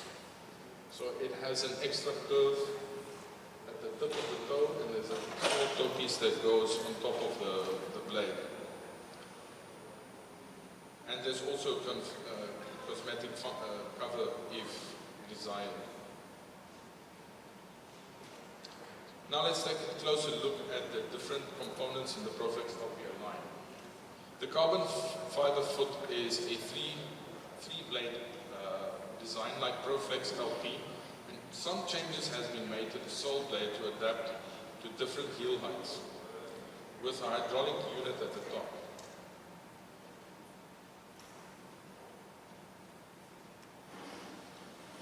The top blade in the three-blade design provides extended ankle motion compared to other two-blade design LP feet. And as the top blade gradually increases support to the middle blade, it provides progressive stiffness, which means from mid-stance to push off, the top blade and the middle blade increases contact, initiate an extended stance phase, and builds up more energy towards the end of stance phase.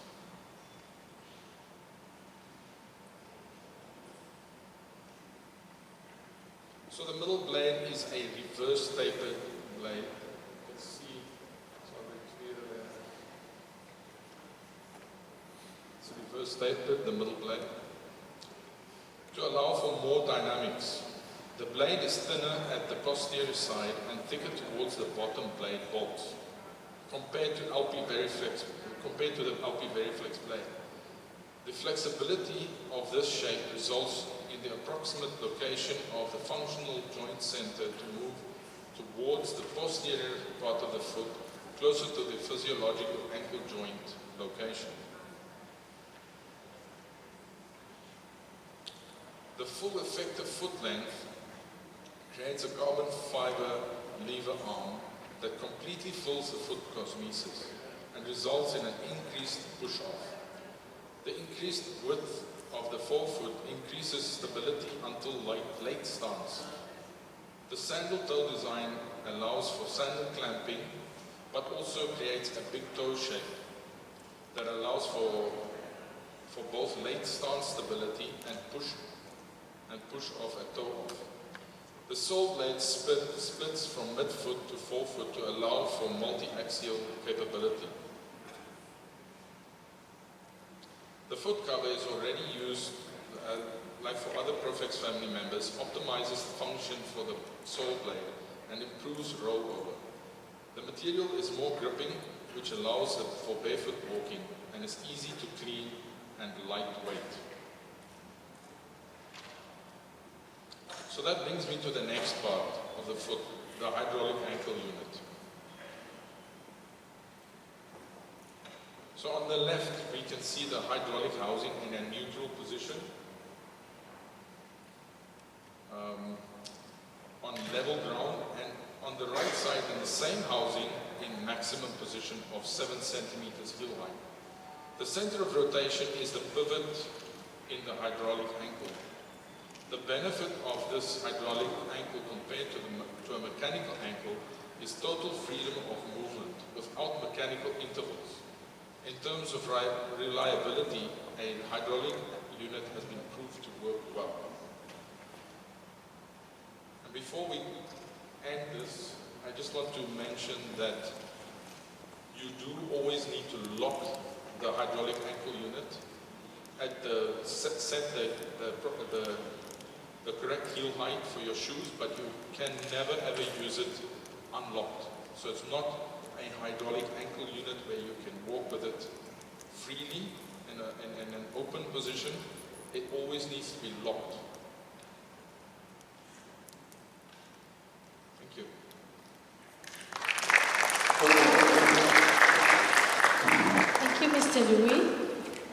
question to also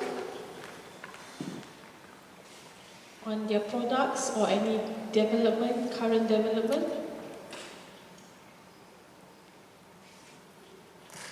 If no further question, thank you very much, Mr. Louis. Higher Education, Ministry of Education, Malaysia. Associate Professor IR Dr. Muhammad Tariq bin Haji Hamid Sultan, Chairman of iCOP 2019. Dr. Siva Jyoti, anak lelaki Paramasivam, Co-Chair of iCOP 2019. Committee members, keynote speakers, invited speakers, presenters, participants, ladies and gentlemen. It's been 2 days since we gathered here to share knowledge and information on prosthetics and orthotics development and research from our keynote speakers, invited speakers, users and other researchers. We almost come to the end of the conference. Now I would like to call Dr. Pravina Nair, Secretary of iCOP 2019, to deliver a closing remarks. Please welcome Dr. Pravina. I did not go through the middle staircase because I'm not a very important VIP.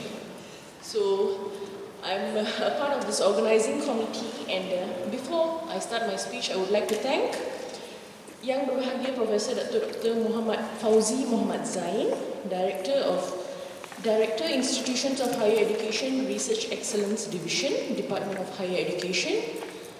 Thank you so much for gracing this event. It is indeed an honor to have you here with us. Just a small introduction to our iCOP 19 for Yang Berbahagia Professor Dr. Muhammad Fauzi's attention. It's a collaboration effort, and we are collaborating. This conference is a collaboration between UOW Malaysia KDU, UPM, UITM, International Society of Prosthetics and Orthotics Malaysia. And this is the very first time we are organizing an international conference here. So I would like to take this opportunity to thank each and everyone who have contributed to the success of iCOP 19. As I mentioned earlier, this is our very first time organizing an international conference. It's a small team that we have here at the School of Engineering that has pushed forward this mammoth effort. And I'm glad that we have reached the end of this event. So the list of thank you here in no particular order. Our main sponsor, BioApps Sdn Bhd. Our supporters, Institution of Mechanical Engineers. Our collaborators, UPM, UITM and ISPO. The conference chair, very honorable conference chair, Associate Professor Tariq Haji Hamid Sultan, and UPM team members, Ms. Ana Saliza, Dr. Adli, Dr. Said, Mr. Lufti from UPM. Thank you very much. Our co-chairs, Dr. Noranida from UM and Dr. Siva from UOW Malaysia KDU. Our wonderful committee members. I've been waiting so long for this chance to thank every one of you. Dr. Tan Sin Jin, Dr. Cheng Xiaozan, Mr. Zul Helmi, Technologist Nagin Rao, Dr. Ali Reza, Dr. Kenneth, our SOE staff members, our beautiful MC here, Ms. Salina, Ms. Hasali, Insinyur Zainun, Insinyur Ainon, Ms. Putri, Ms. Emily, Insinyur Madan, Ms. G, Mr. Jailani, Insinyur Primesh, Mr. Lau, Mr. Fu, Mr. Clement, Mr. Rizal, Mr. Fazil, Mr. Simon, Mr. Khanna, Mr. Henry, the Engineering Society, student helpers, student volunteers, and not to forget Ms. Ting Ting.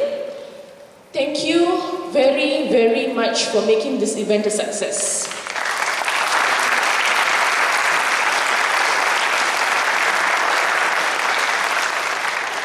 And we would see you all again in the next 2 years, iCOP 2021, that will be held in UPM. Thank you.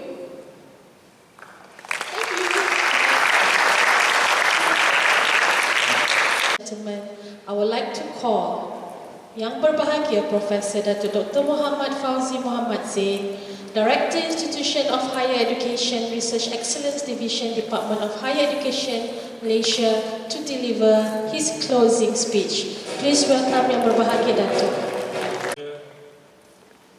Dr. Tariq, juga Yang Berbahagia Dr. Siva, terusnya members conference for today. Assalamualaikum warahmatullahi wabarakatuh. Good evening, ladies and gentlemen. First time to KDU. It's a huge campus, fascinating. Okay, they prepared a speech for me. I just read what they prepared. Okay, I would like to take this opportunity to thank you for inviting me on to the very first international conference on orthotics and prosthetics, iCOP 2019. I should talk about the importance of research and development in prosthetics and orthotics. Modern innovation of prosthetic and orthotics devices have enabled individuals to live better, more fulfilling lives because of revolutionary space-age prosthetic solution. Today, even individuals with the most debilitating of disability become empowered to function independently. But as wonderfully helpful and needed as this state-of-the-art innovation are, they did not come instantaneously, overnight.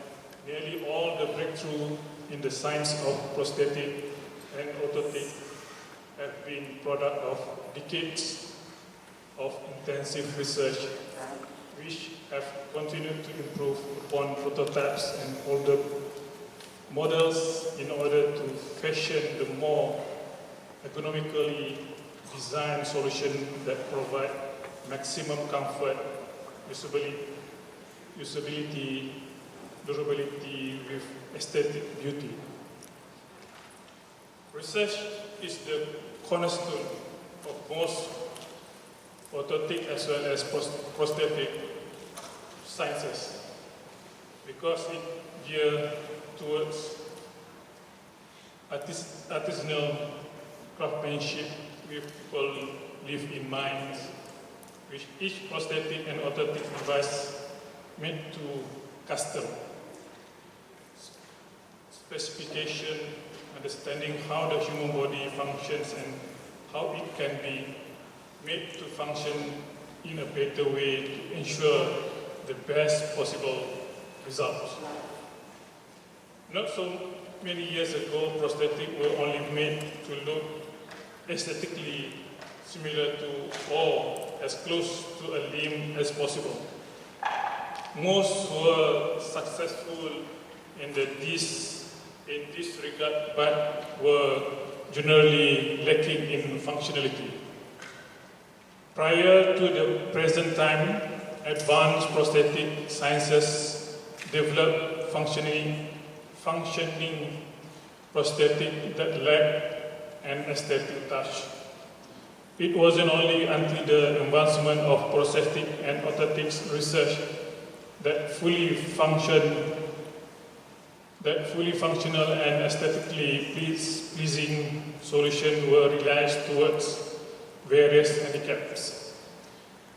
This recent development have become a testament to the necessity of continued progressive research in this field.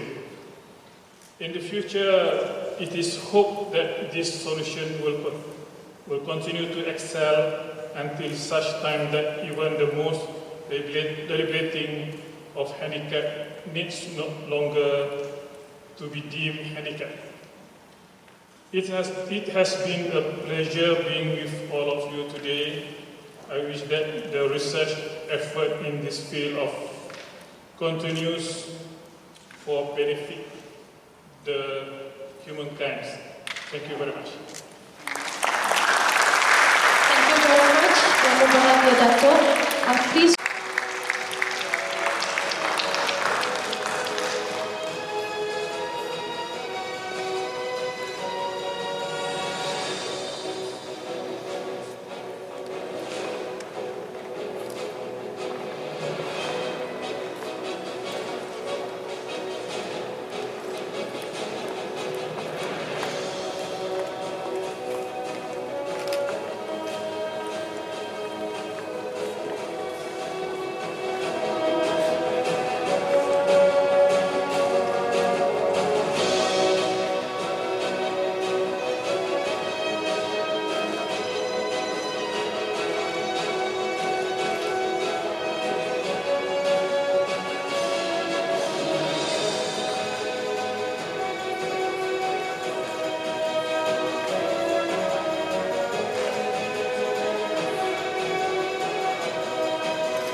Please welcome our next sponsor, Endolight Sutriagraha. May I have a representative from Endolight?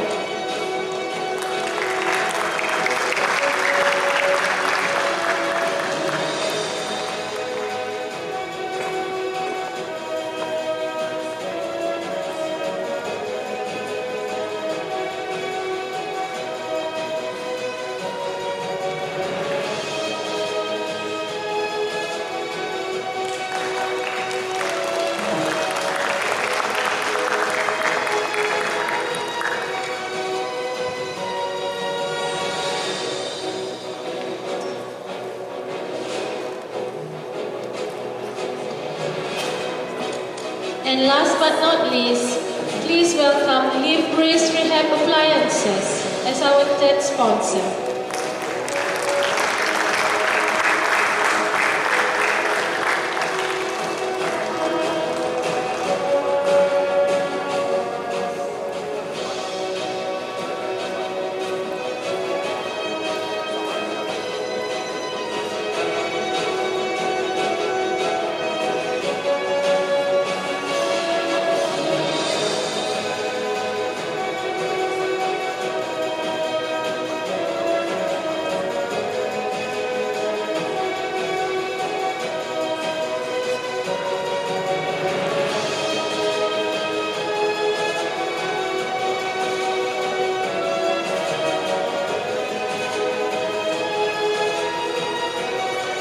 Thank you to all the sponsors, and thank you, Dr. Sivajoti.